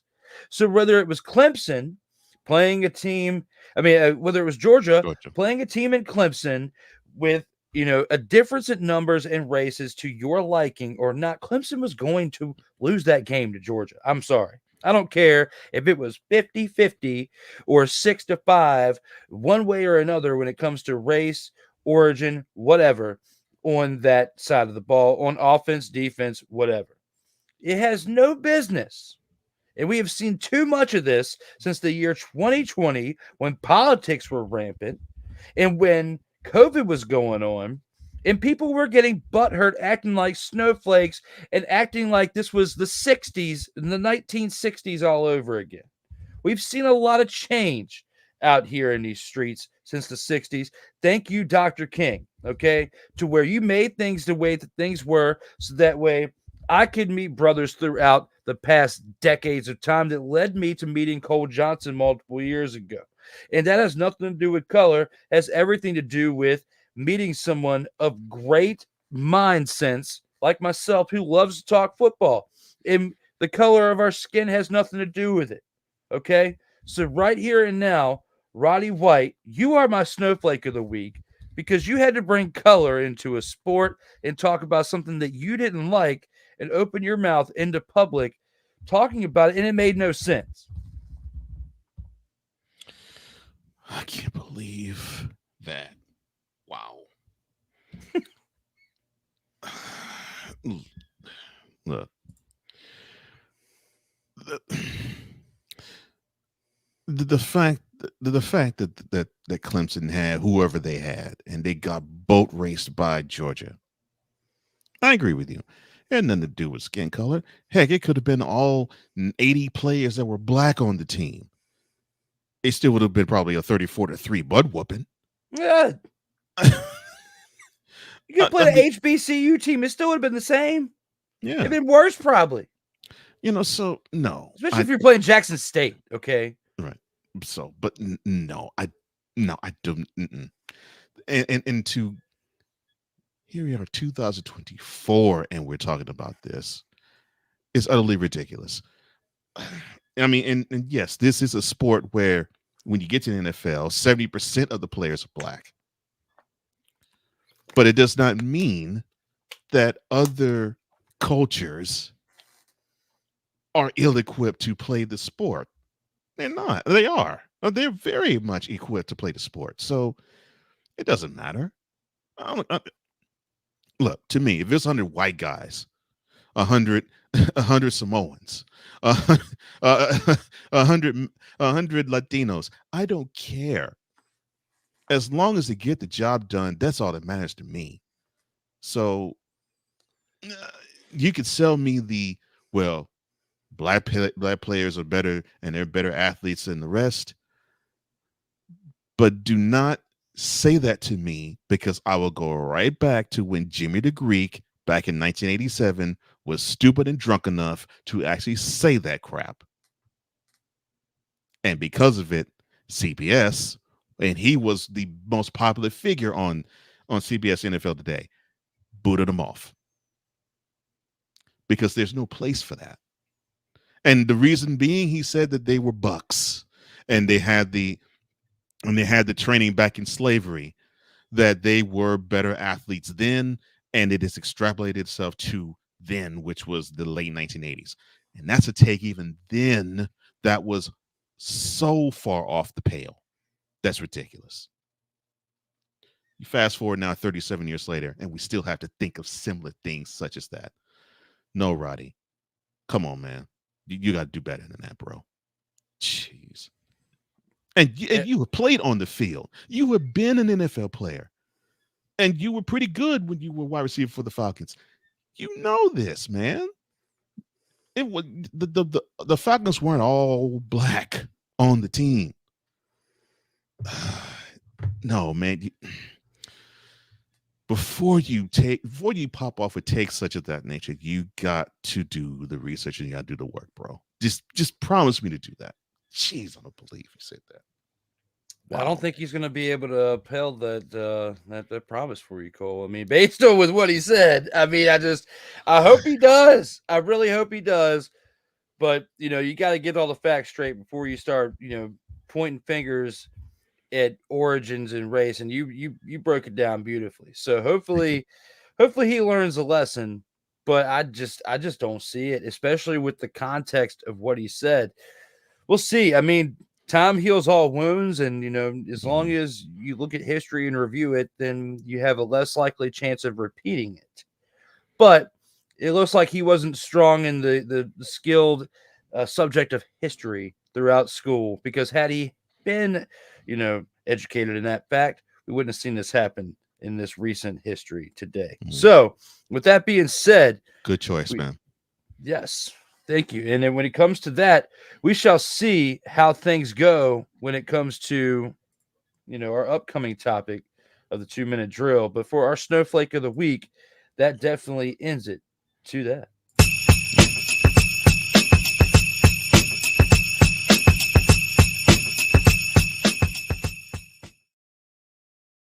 Total football talk.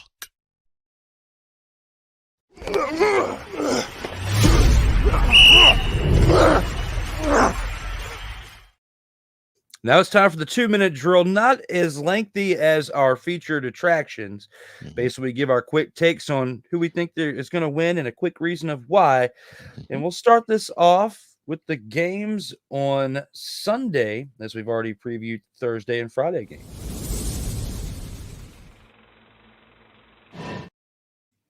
Oh, man, I clicked the wrong one, I think. Here we go.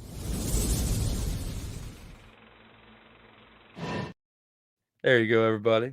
All right, those of you watching live or syndicated, there you go. We'll cut that out for the radio. It's all good. It's all good. All right, now back here for this when it comes to Sunday. Carolina Panthers travel to New Orleans to take on the Saints Sunday, 1 o'clock. Who wins, Cole? Well, look, unfortunately, New Year, same old Panthers. I just don't think they have anything for the Saints. And they may have tried to improve that offensive line. I don't think it's improved enough. And I still feel for Bryce Young. So I go with the Saints. I agree. The Saints are going to mollywop them one way or another. But in the crowd, somebody's going to go, "You ugly." Yeah, you ugly. This is what's going to happen, because that's going to be what they're going to be saying about this game right here. Have the Panthers winning, but it's going to be an ugly contest. Oh, you said ugly. Who's giving them the business? Uh-oh, what you got?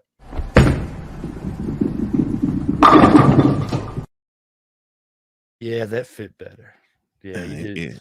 Both you ugly. I agree when it comes to that. It's going to be a horrible game, yeah.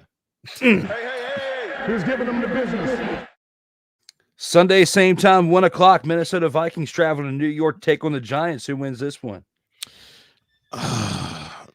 Man, I'm almost starting to feel for the Vikings. It's like it's like a black cat just running all over the organization. And it looks like it started ever since Cousins was like, yeah, I've had great fun in the Twin Cities, but I got to go back on the ATL. The wife is telling me I got to go. So it says like ever since then, they've had some hard luck, culminating in JJ McCarthy, who unfortunately he's now out for the year, and he actually looked pretty good in the preseason. And now they got to go with Sam Darnold. This is horrible. This is going to be just as bowling shoe ugly too. I'm gonna actually have to go with the Giants, and I really don't want to. I really don't want to. Oh my gosh, this is going to be terrible. I'm going to agree with you. I'm going to go with the Giants, even though that I don't want to, because the Vikings are starting Sam. Darn it! Why are you starting again?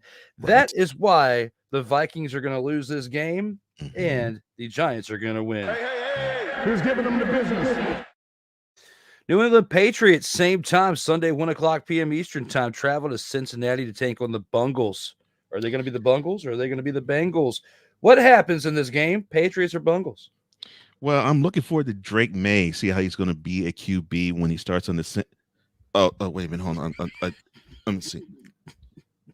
Oh, thank you, stat guy. Oh, Jacoby Brissett starting. Okay, sorry. Thank you.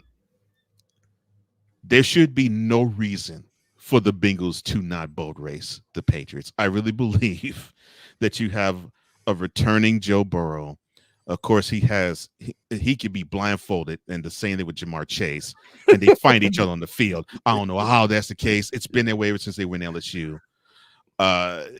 Just that electric pairing alone gives me pause to say the Patriots stand a chance of this game. The Bengals should simply boat race them. I would have to say that I think this has got to be somewhere close to like the largest line of the week. Like, if it's not as close to it, it's got to be the Bengals. Like, whether it's Burrow or if they put in Jake Browning, they are going to win this game decisively. Yes. Yeah, especially with what we saw with Browning doing last year. Yeah. So, regardless, Bengals are winning. They are not going to be the Bungles this week. Who's giving them the business? What you got? Oh, no. Go ahead. Okay, cool. I was about to say, I thought you had some other fire to click on a button. But, yes, we will definitely see greatness come from the Bengals in comparison to the Patriots. Now, your team, same time, 1:00 p.m. Eastern time on Sunday. The Houston Texans travel to Indianapolis to take on the Colts. Two young quarterbacks in their second year. Who gets the win? Man, this is going to be tough. I'm trying not to be Homer. The Colts give the Texans a lot of difficulty. Even in the W they got in Week 18 last year, that did not come easy. That was a struggle. I mean, it came down to the last possession of the game. So, for me, it is all about if the Texans can find a way to corral Jonathan Taylor. If they can not have him just go off, because if he does, the Colts should win this game easily. If they can find a way to, I won't say stop him, if they can find a way to contain him, I do like the Texans' chances. And I will slightly go the Texans' direction because I really believe that I think we're going to see a growth with CJ Stroud, whereas with I'm blanking Richardson, as with Richardson, he's still having to learn. In fact, this will be his third ever NFL start. So I think because of that, I have to pick the Texans. Anthony Richardson struggled in preseason. And the hype on Houston is real. I mean, even from last year to now, based on what we've still been able to see, the Texans have also won the last two meetings at Lucas Oil Stadium. That's correct. And Stroud keeps that momentum from last season rolling. And, possibly an interception in the fourth quarter could ice this game for the Texans. I'm going to go with the Texans winning this game 31-21 at Lucas Oil Stadium. Stroud continues greatness, and the Texans get the win here. Who's giving them the business? Next game we have still another Sunday 1:00 p.m. Eastern time game. The Arizona Cardinals travel to Buffalo to take on the Bills. Who do you have here, Cole?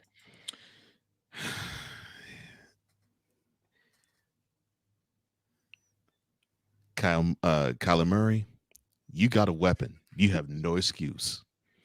Marvin Harrison Jr. is the deal. He's the real deal.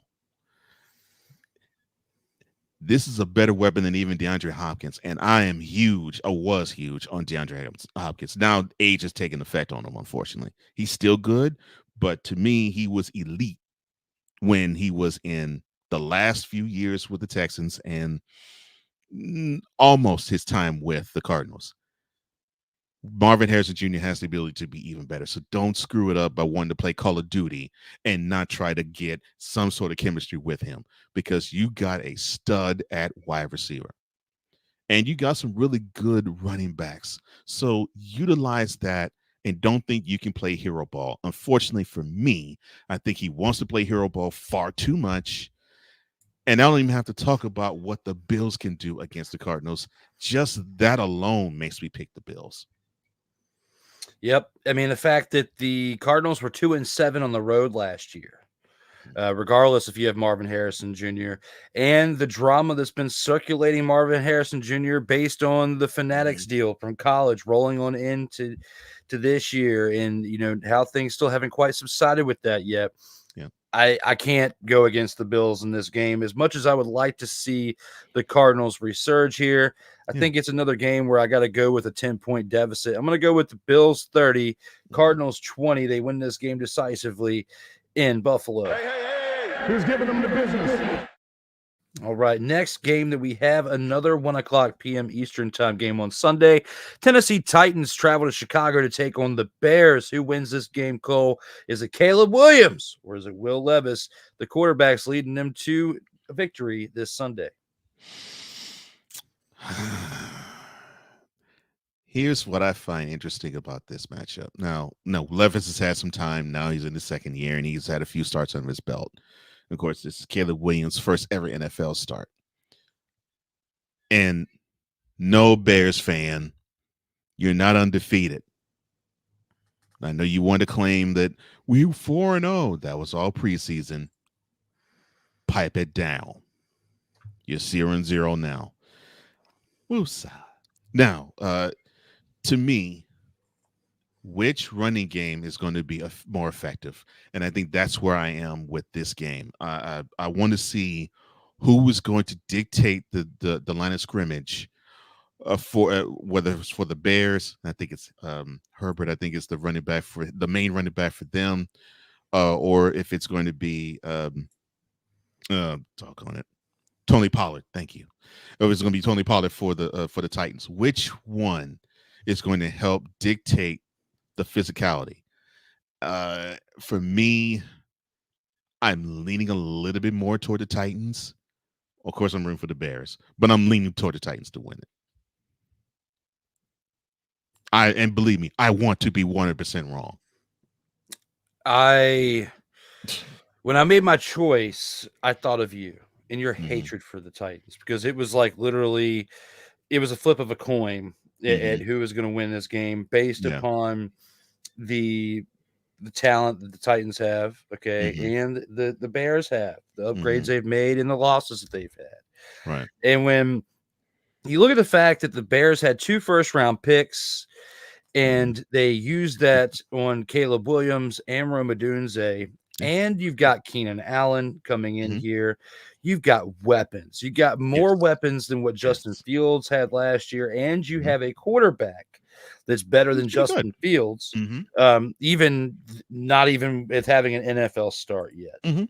So the defense still needs improvement when it comes to the Bears. That's the biggest issue right there. Yes. Yeah. And if Will Levis can expose that defense, he's only a second-year quarterback, but if he can expose them and make the right plays in a new-look offense with his first-year coach, Brian Callahan, Tennessee could still pull the upset here.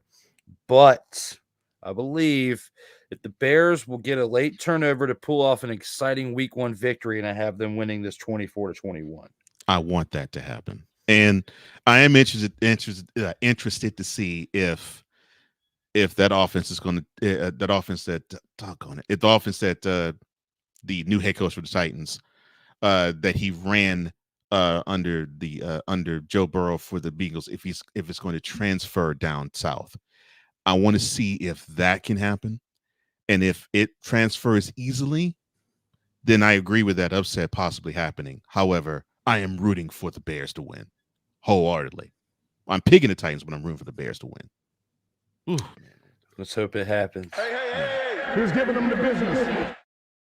And our last Sunday, 1:00 p.m. Eastern time game, we have the Jacksonville Jaguars traveling to Miami, still within the state of Florida, to take on the Dolphins. Who wins this game and why? As these two teams showcase two quarterbacks, it's like a prove-it year for both Trevor Lawrence and Tua Tagovailoa. Who do you think wins this first game of the year? You could not have nailed the exact thought process I have with both Trevor Lawrence and Tua Tagovailoa. This is a prove-it year. This is almost like a contract year, whether it's not a contract that's on the table this coming off season for either quarterback or not. Because I think we got a chance to see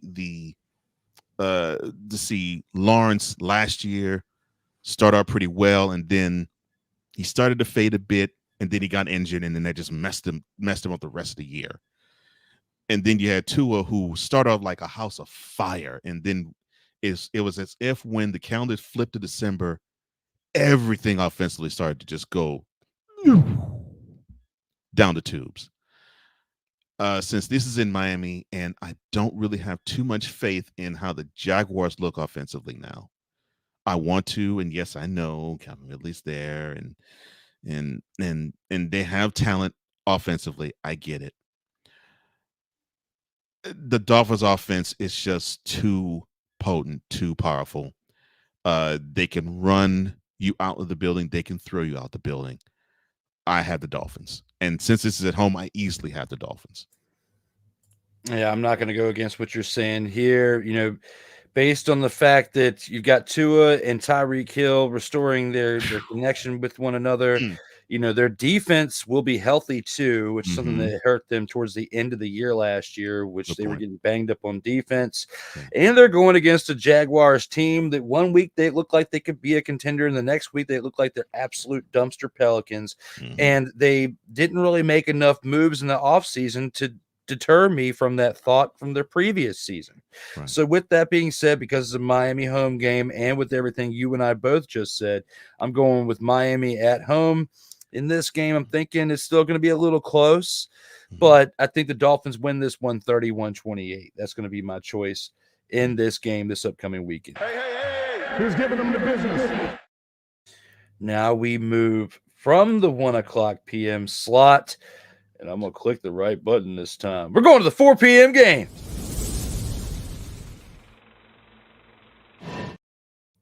And with the first 4 p.m. game, we talk about, you know, two teams that Russell Wilson used to play for actually going against each other this Sunday at 4:05 p.m. Eastern time. And that was when Denver, the Broncos, traveled to Seattle to take on the Seahawks. Who wins this game and why? Does Bo Nix lead the Broncos to an upset victory here in Seattle? Oh, the Russell Wilson X Bowl.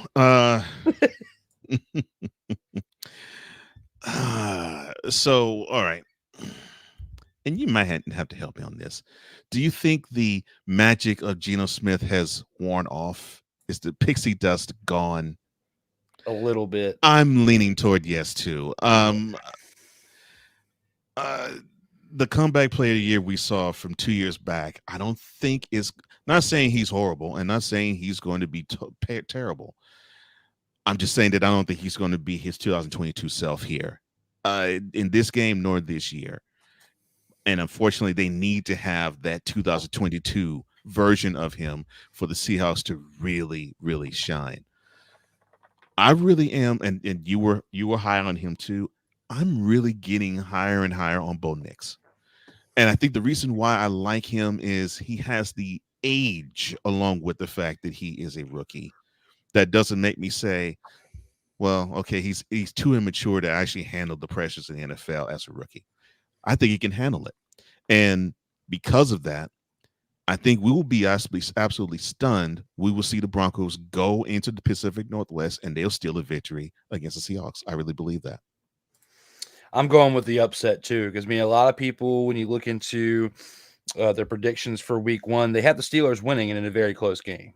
But based on what we saw in preseason, I know preseason is different than regular season, but based on what we saw and what Bo Nix was able to do, and especially with what he did in college before he got here. I mean, there was hype on him before he even came out here, and a lot of people saying that he deserved to be inside the top 10 of the picks and even higher than the top 5. It had not been for some of the players that were drafted ahead of him having solid college careers last year as well. I'm going with Denver winning this game 21-17 in an upset road win over the Seahawks. And I just hope that comes true because you said a lot of great sentiments in your take, and I'm throwing some extra layers on it for the icing on the cake. Bo Nix deserves to get this win and start this new era outright in Denver with a win on the road, which would be absolutely huge. Who's giving them the business? Our next game that we have, still same time, 4:05 p.m. Eastern time on Sunday. The Las Vegas Raiders travel to Los Angeles to take on the Chargers. Will AP, Antonio Pierce, lead his Raiders to victory in this game as their new full-on head coach? Because last year he was the interim. So technically this is two brand new head coaches between AP and Antonio Pierce and Jim Harbaugh for the Chargers. Do you believe that the Chargers and Jim Harbaugh can pull an upset win at their own home stadium? Yeah. I don't think this will be a 63-21 game that we saw when these two teams faced off last time. Because I think you will have, one, Justin Herbert on the field, and two, the Chargers actually have an interest and really give a crap about playing. I think we're going to see something in the Chargers that I don't think we have seen in quite some time. Just and you are a football connoisseur, and you're also a good keeper of knowledge. The type of team that we have seen Harbaugh run, we don't even have to go. We don't have to go further back than when he was with the 49ers. The type of team that he helmed when he was with the 49ers, they were, punch you in the mouth, rough and tumble. They'll get the yards to the air when necessary, but they want to dominate you on the ground, and they want to beat you down defensively too. When he got to Michigan, same type of team. And so now when he's going to be with the Chargers, I think we're going to see a similar type of makeup where I think this will be the benefit of what Justin Herbert needed. He will actually have, this is the funny part, he will actually have a guy who is offensive centric put forth and implement something that you would think a defensive-minded head coach would. Oh, he had a defensive-minded head coach in last year with Brandon Staley, and he just kept putting them in horrible situation after horrible situation. In this case, I really believe you will have Harbaugh put Herbert in really good situations. And unfortunately, I want to have faith in Gardner Minshew, and I want to have faith in Aiden O'Connor if he were to get off the bench and play too. Unfortunately, I think that is my issue with the Raiders. Defensively, I think they can hang. I'm a huge fan of Max Crosby. There's anything that dude could do wrong in my eyes. And offensively, yes, they got Devontae Adams. I just think that we're going to see a new understanding of physicality with the Chargers that we haven't seen in a while from that team, and I think that's going to have them be the victors at home against the Raiders.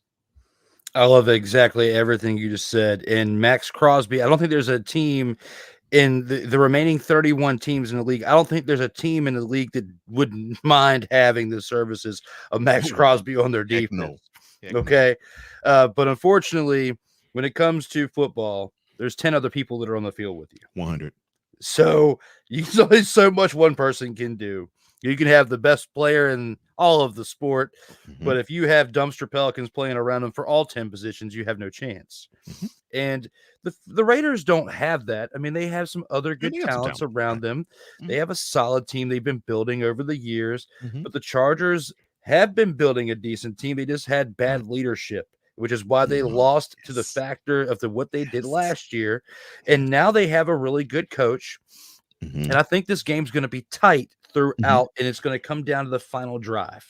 The final drive, whether it's a touchdown or a field goal, this game in my mind is so close that I couldn't even put a prediction score for it. So I think the Chargers win. I'm with you on that because they actually have much better leadership and coaching now, and not just at their head coach with Jim Harbaugh, but with the assistants that he brought around with them and some of the moves they made this offseason. Even though Austin Eckler is an upgrade at running back in Washington, I feel like moving on from him and in Los Angeles freed up not only some cap space, but another opportunity for one of these young players to shine. And we're going to get the opportunity to see that in this game. So with that being said, I'm going to agree with you 100% and say that the Chargers win this game. But the little bit of icing I'll throw on this cake for this one is it's going to come down to the final drive, and it may even come down to the final play if this thing has to go to overtime. Hey, who's giving them the business? Sticking around 4 o'clock games, but these next two are 4:25 p.m. Eastern time games. We started off Dallas Cowboys traveling to Cleveland to take on the Browns, who have a little bit more cap room from this past week with Deshaun Watson, restructuring his deal with Cleveland, so they have a little bit more cap space to bring in some more help at some point. Do you think that this Cleveland Browns team can mollywop the Gerald-led Cowboys at home, or is Gerald the greatest GM there ever was, and they're going to get this win to contradict what you said for your snowflake of the week? Oh my God, greatest GM of all. Lord have mercy. Oh man. And then the messed up part is these two teams are not the talk of the town for the matchup, because this will be the very first color opportunity for one Thomas Patrick Edward Brady Jr. to show his wares off. I don't know if it's going to be good. All I know is he's going to be there. So all eyes will be all eyes will, all eyes will be on Junior and the press booth of Fox, because we'll be seeing him try to see if he can be a good color guy. But for the game itself, the Cowboys should win this game, but what gives me pause is their running attack and their inability to want to go with the run. This team frustrates me. They frustrate me because they want to be wow. They want to be exciting. They want to draw in the casual fan, and sometimes they just eschew winning altogether. They have talent beyond talent defensively, and I don't think they're going to lose this game defensively. Unless they decide that, well, we're just going to mail it in like they did in the wild card round last year. But they have talent beyond talent defensively. And offensively, they have some talent too.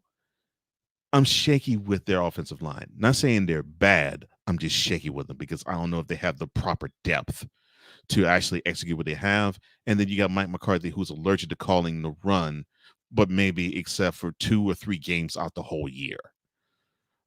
So unfortunately, I could see the Cowboys dropping Dak Prescott back 45, 50 times. And I think that's not one that you need to do against the Browns, a team that wants to pound you and pound you and pound you and pound you. And defensive, they can get after you too. So I'm going with the Browns at home on this one. I brought up this picture of the second just now because of his look on his face. Because just like what Cole said, this is his first game that he's in the booth for. Junior, this is the look that I imagine that's on his face when he's standing just outside the locker rooms, because he can't go in there because he's barred from them right now while he's trying to become a minority owner of the Raiders. With the background music, with the look on his face going, I can't live without you, going on in the background as he's standing outside the locker rooms because he cannot go in. Now, for all comedic purposes aside, because the second can't get in the locker room because he is trying to become a minority owner of the Raiders, and because of that, cannot go in the other 31 teams' locker rooms to discuss things like, how we got to this point in this week and the predictions for the week and all sorts of stuff. We can't do it.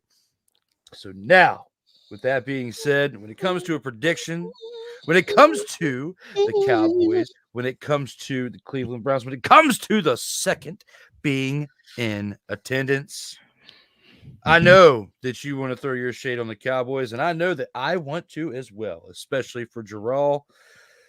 But I promise you can give me a drug test afterwards, but I still have the Cowboys winning this game in Cleveland. They just pissed me off, though. They got the talent to actually take this game, but they just pissed me off. They do. I mean, it's the same way for me too. But when I think about it, no team generates more Week 1 overreactions than the Dallas Cowboys. You 100% right there. And this game will not be an exception.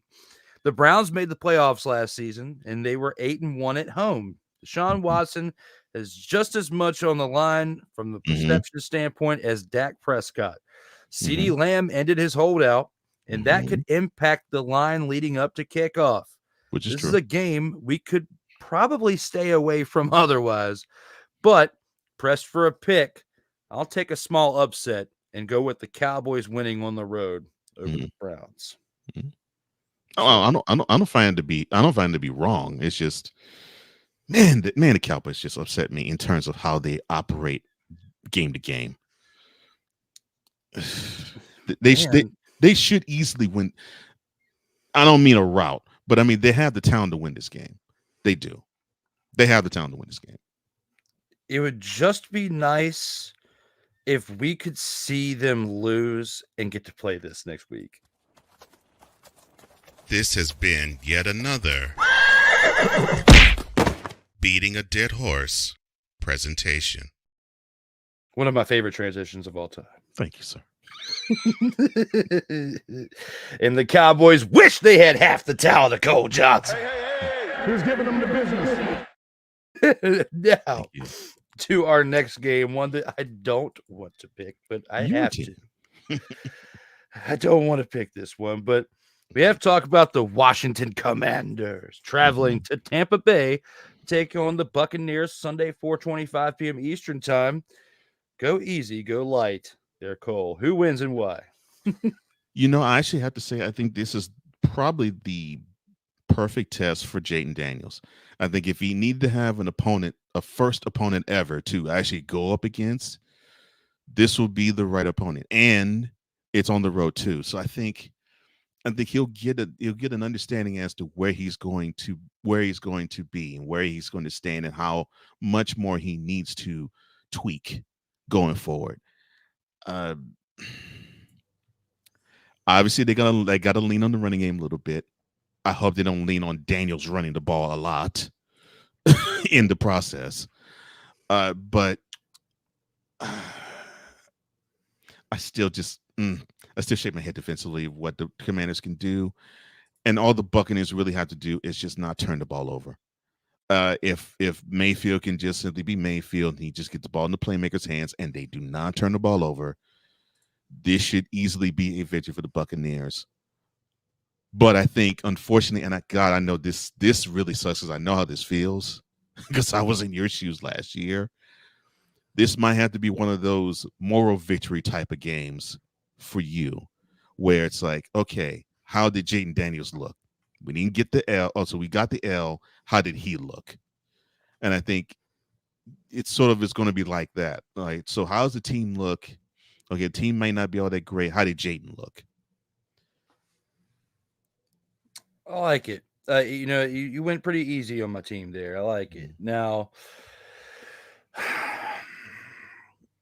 with this being a battle of two former Heisman Trophy winning quarterbacks between Baker Mayfield, Jaden Daniels, there's going to be hype on this game. Washington has emerged as a playoff popular sleeper, which Tampa Bay lived out in real life last year. That's true. Mayfield did not have a great home split last season with an 88.2 rating, 10 touchdowns, and 7 interceptions. That's a bit of a red flag, but I think I'll stick with the home team in this one, which will force a few rookie mistakes from Daniels. I hope I'm wrong. I hope they start the season off like the RG3 campaign in 2012. I think it would be absolutely amazing to see something resemble something as close, if not better than that, Boy, if it's I possible. remember that. Mhm. However, the weapons that the Commanders, then known as the REDSKINS, had at that time were considerably different at that point. I mean, yes, you have scary Terry McLaurin, but you still had a pretty solid running game, which has still been very questionable over the years.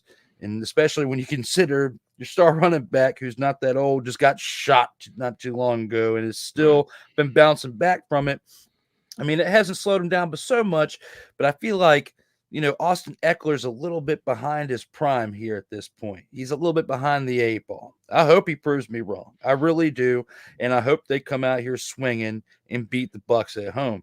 But I'm going to side with you on this, and I think the rookie mistakes are going to catch up to Jaden Daniels in this game, and the Buccaneers are going to win somewhere around probably 27-18. It's going to be a little lopsided and score towards the end, but it's only going to be based on what we see in the fourth quarter. I think the Commanders keep up with them through 3 to 3.5 potential quarters. By the time we get into the fourth quarter, Tampa Bay is going to start to run away with it in certain aspects, and the young players of the Commanders and that inexperience in the NFL is going to get exposed in this game, which is why I'm going with Tampa Bay at home. Hey, who's giving them the business?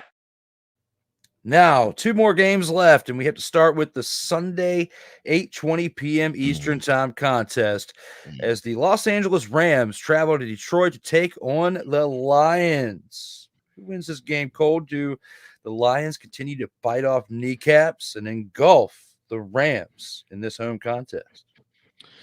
Well, I know the Lions fans are going to win, at least in the beginning, because I know they're going to boo Matthew Stafford out the building again. I mean, they were in rare form 8 months ago. I think they're going to do the same thing Sunday. Facts. As far as the game is concerned, here's what I'm finding funny about this, man.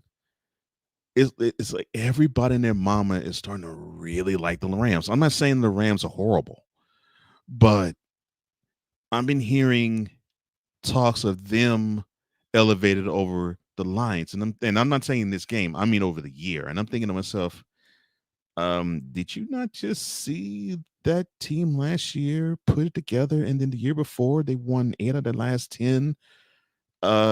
This is not a 1-year rental. I mean, this is an NFC contender. I mean, NFC championship contender.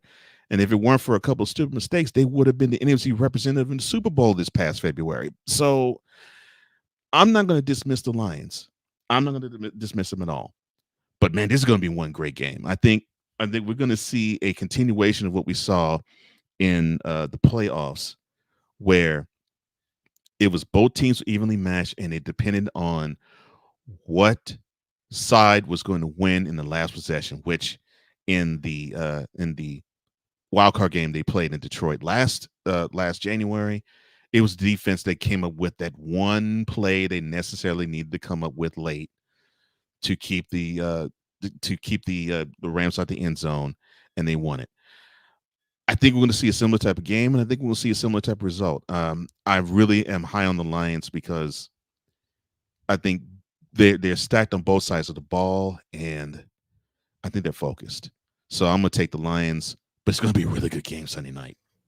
I'm with you on that. The Lions are a trendy Super Bowl pick yet again, and the novelty of facing Matthew Stafford has worn off. How will the Rams' interior defense hold up, though, without Aaron Donald, who retired this offseason? There you go. The Lions will test that early, and the running game will be a difference in the fourth quarter. Campbell elects for field goals to put the game away late, and somebody that we talked about a lot during the UFL season, Jake Bates, is on that team as the kicker now and is on the mark. Detroit was 6-4 at home last year. And with that being said, even though they won more games than they lost, I'm going to have to go with Detroit Lions in this game as well. Winning this matchup, like you said, it's going to be close. I think it's going to be 27-24 Lions, and they get it based on the leg of Bates.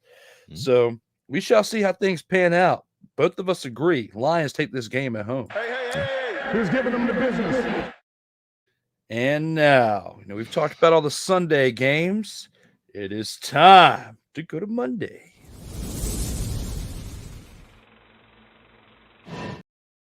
talk about a team that looked like absolute dumpster pelican worthy displays of production last year when we talk about the New York Jets traveling to San Francisco to take on the fair-weathered fans' favorite team themselves, the 49ers.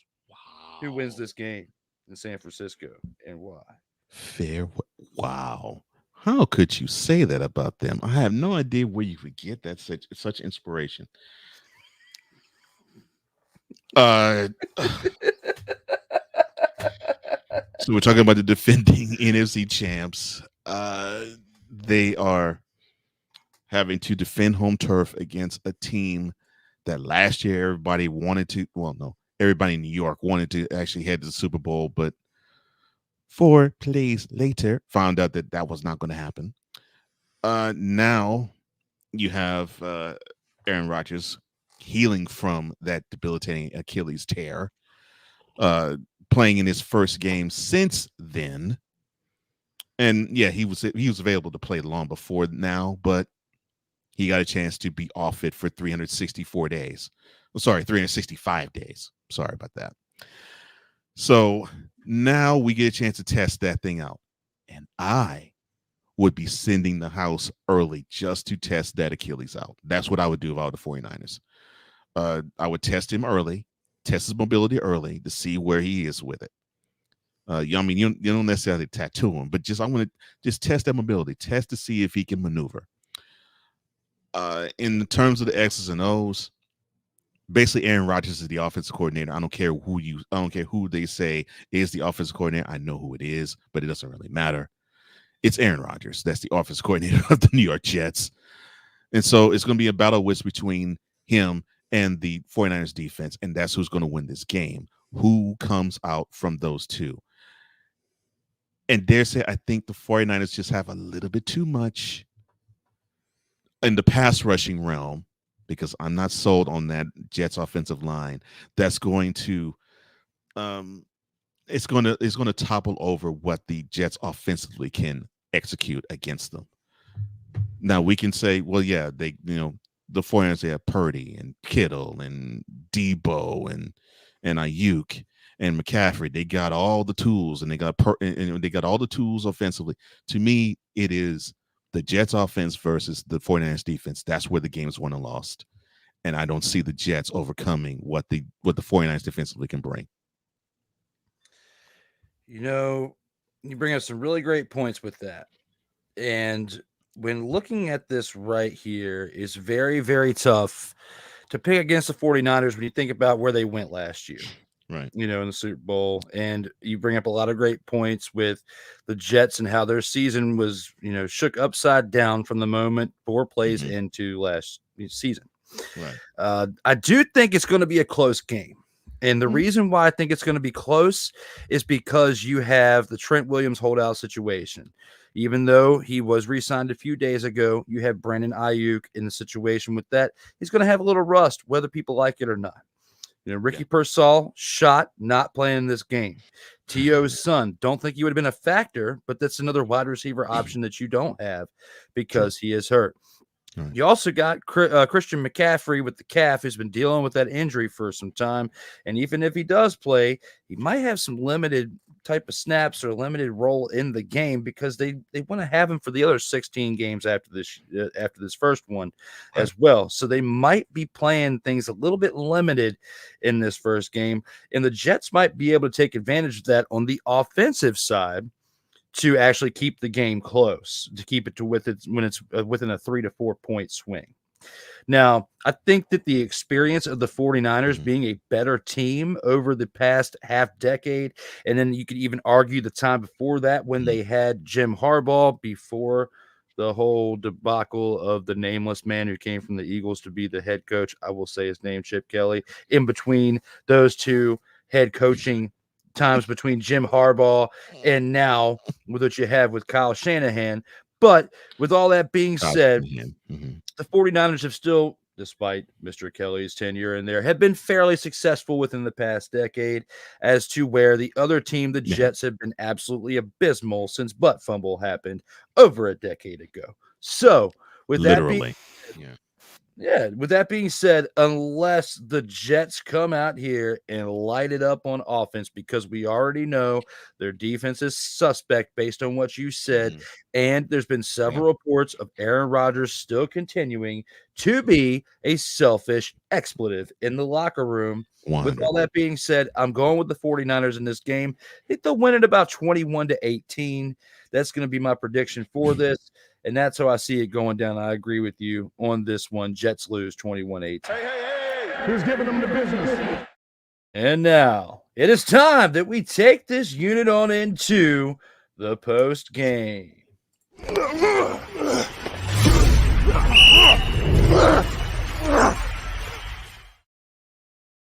Total football talk.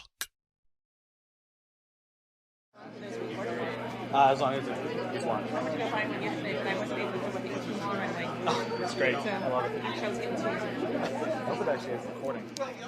Listening to it. And now it's time to take it to the post game with our final thoughts on this episode. And with that, we'll take it to Cole.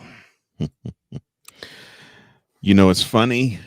I'm hearing a song that you normally hear around December, but it fits here. It's the most wonderful time of the year. And it is. It most certainly is. Look, I love my birthday.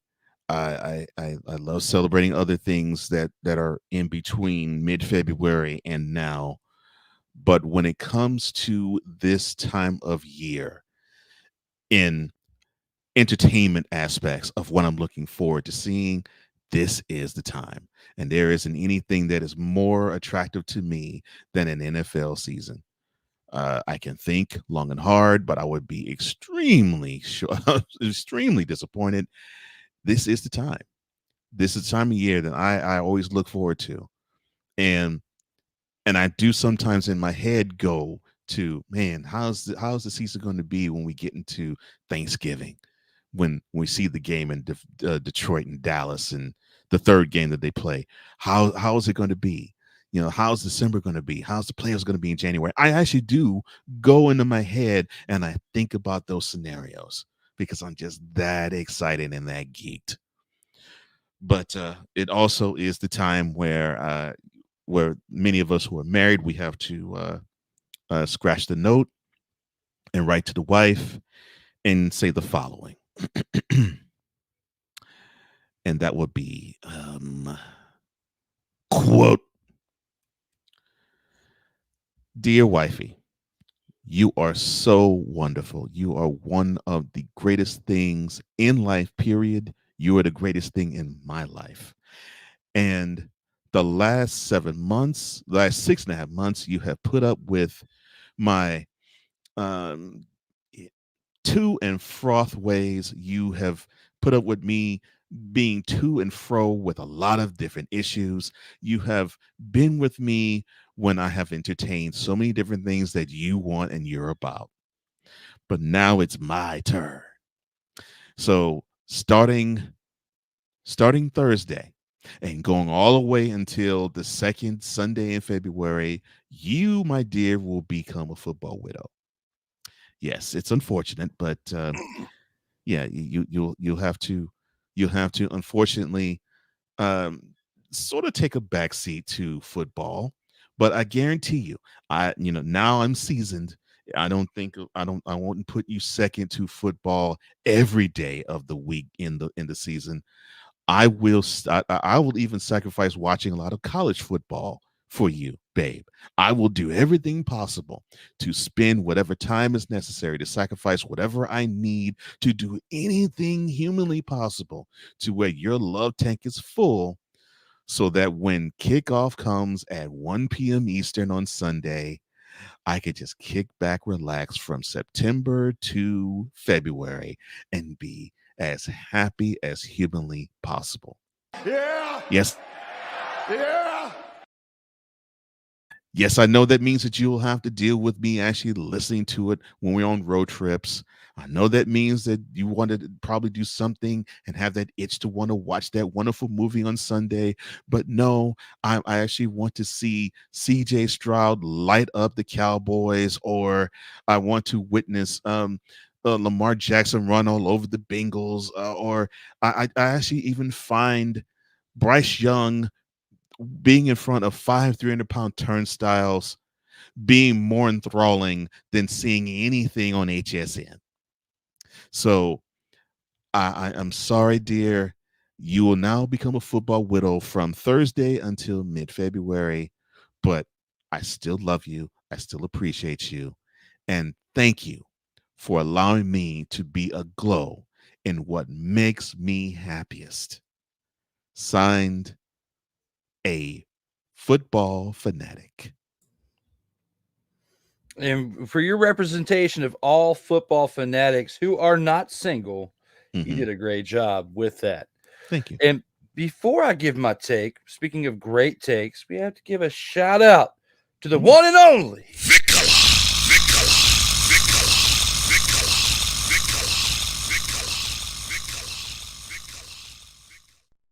as he says, good afternoon to the TFT tribe.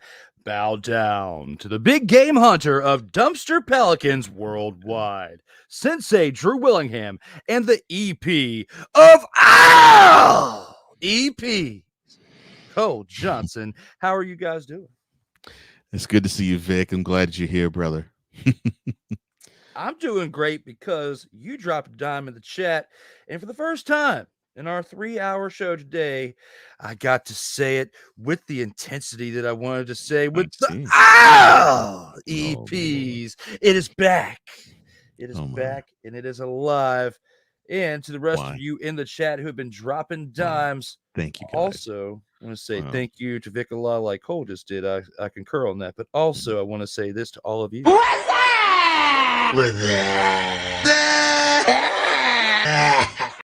As it's now time for my take when it comes to the post game. First of all, I share Cole's sentiments. If I was not single at the current time, ladies, hit me up. Now back to this. When it comes to this right here and now, Cole, love that. Happy Labor Day to everybody as well. To those of you listening to this on WQEE 99.1 FM on Tuesdays, as well as Real Wise Radio, thank you all for tuning in to this as well on the audio version, as well as on Fridays from 6 p.m. to 8 p.m. on WQEE 99.1 FM. We really appreciate you guys, the growth, moving into the audio platforms and, expanding our reach is a big part of our goals that we have for 2024, as well as the growth that we saw this project going into. And I feel like, now with our 1-year anniversary episode that we are at today, we have achieved those goals, and there's definitely more that we would like to hit for the remainder of 2024 and going into 2025. That, once we get more time, now that both Cole and I's schedules are starting to calm down a little bit, that we'll have more time to discuss these things and our ideas and put them both together. And Cole has absolutely been crushing it with the transitions, the intros, the outros, the commercials. I mean, we have a new commercial that he uploaded today that will definitely get worked into the rotation, starting for next week. I'll put that in my plate to reorganize those commercials for him. And, coming up soon, we'll be switching back roles too, and Cole will be your lead, host, talking into it and writing these things out. And, as we close this out in what could potentially be, I wouldn't say the last, but could potentially be the last show that I write for quite some time. It has been an honor, joy, and privilege to have the opportunity to do that and to make my guy happy, to be able to do that and keep the show going in the way we both saw fit from the day that we started this together a year ago. And I think that it's very uplifting to me, knowing that I could do something on a similar level as my guy here when it comes to the writing and the production standpoint of that. I still have a ways to go to get to him on the video production level. When it comes to creativity and the energy put behind it, I think he would agree that there's not many that can match him on that part. But there's still some things within the actual performance of putting things together that I will even acknowledge that I need to improve on. But the one thing that goes against me is the time, is the available time having to do it with the moving parts that I have going on in my life.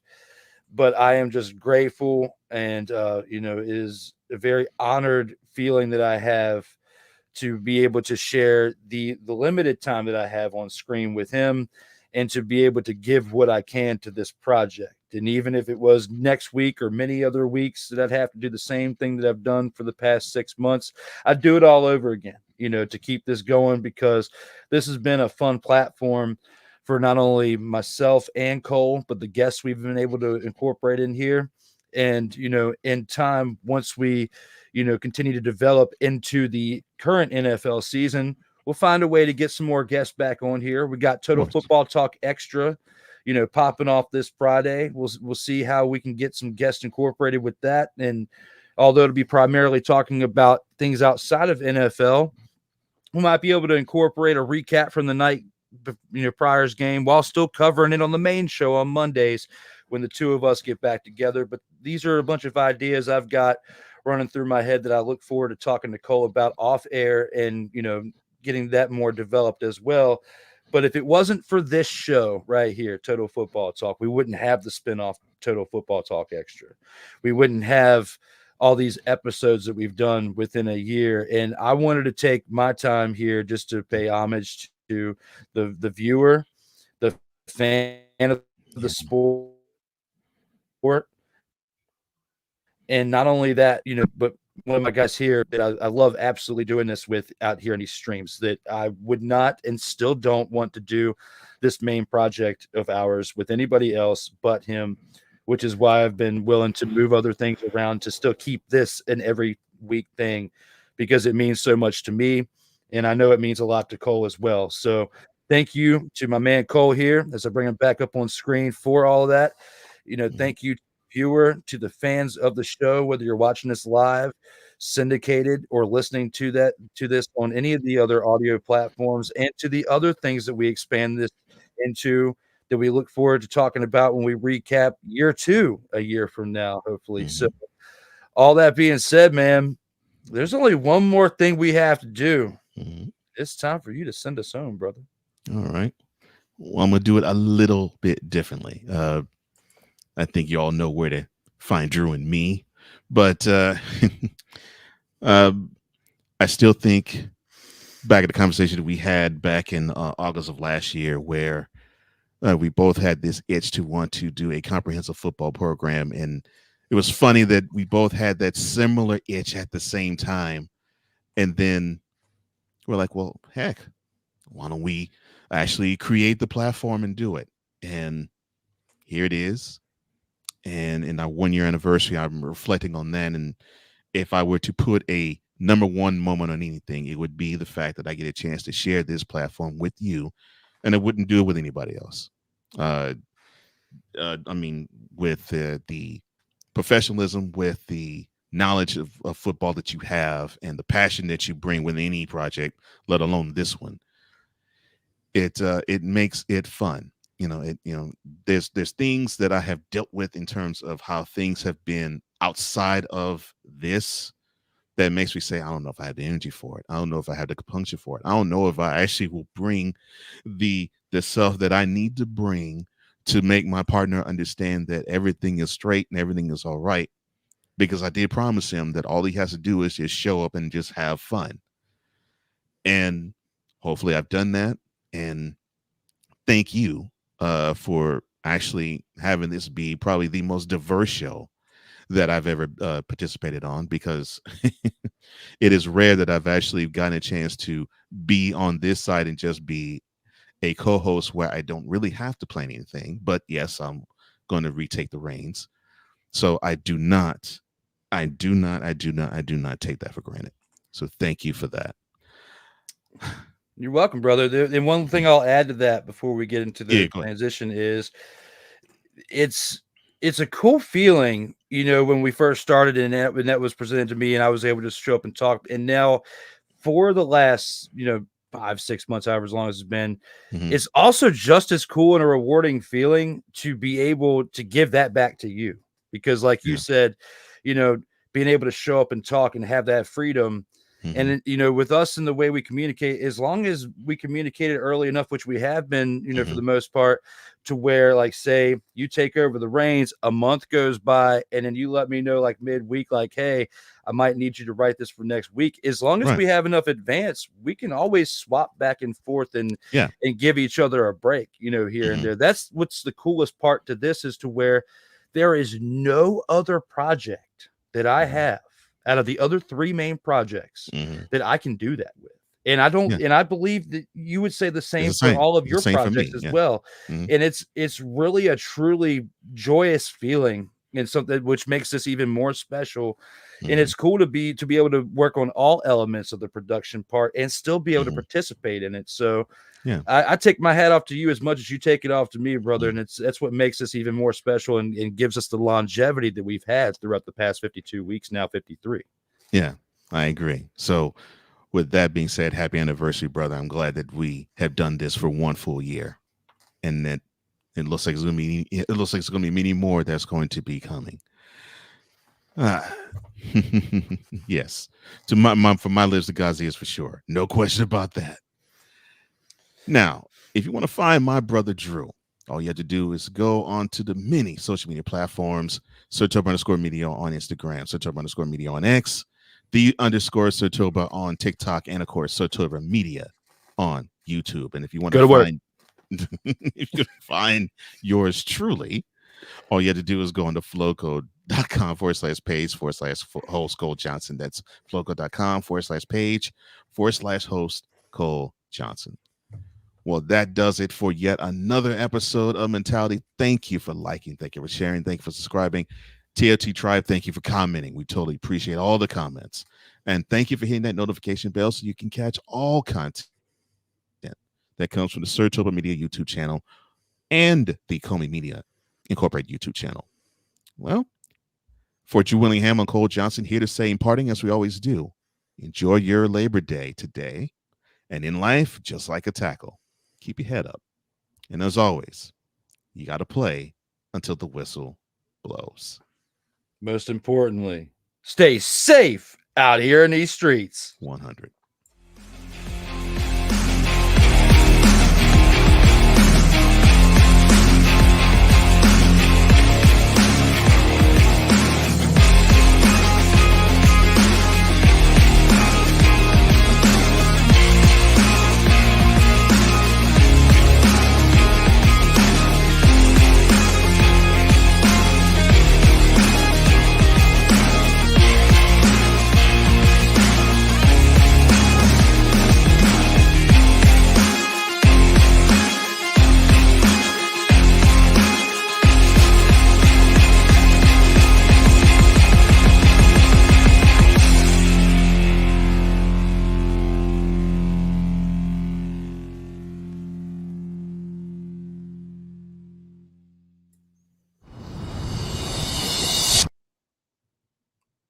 In the words of Ed Bassmaster, would you just look at it? Would you just look at his face? The second, collating to the side, as you can see, 1/3 of his face to the right. As we leave this on this note, would you just look at it? Thank you for celebrating the 1-year anniversary special with us. We'll see you all next week.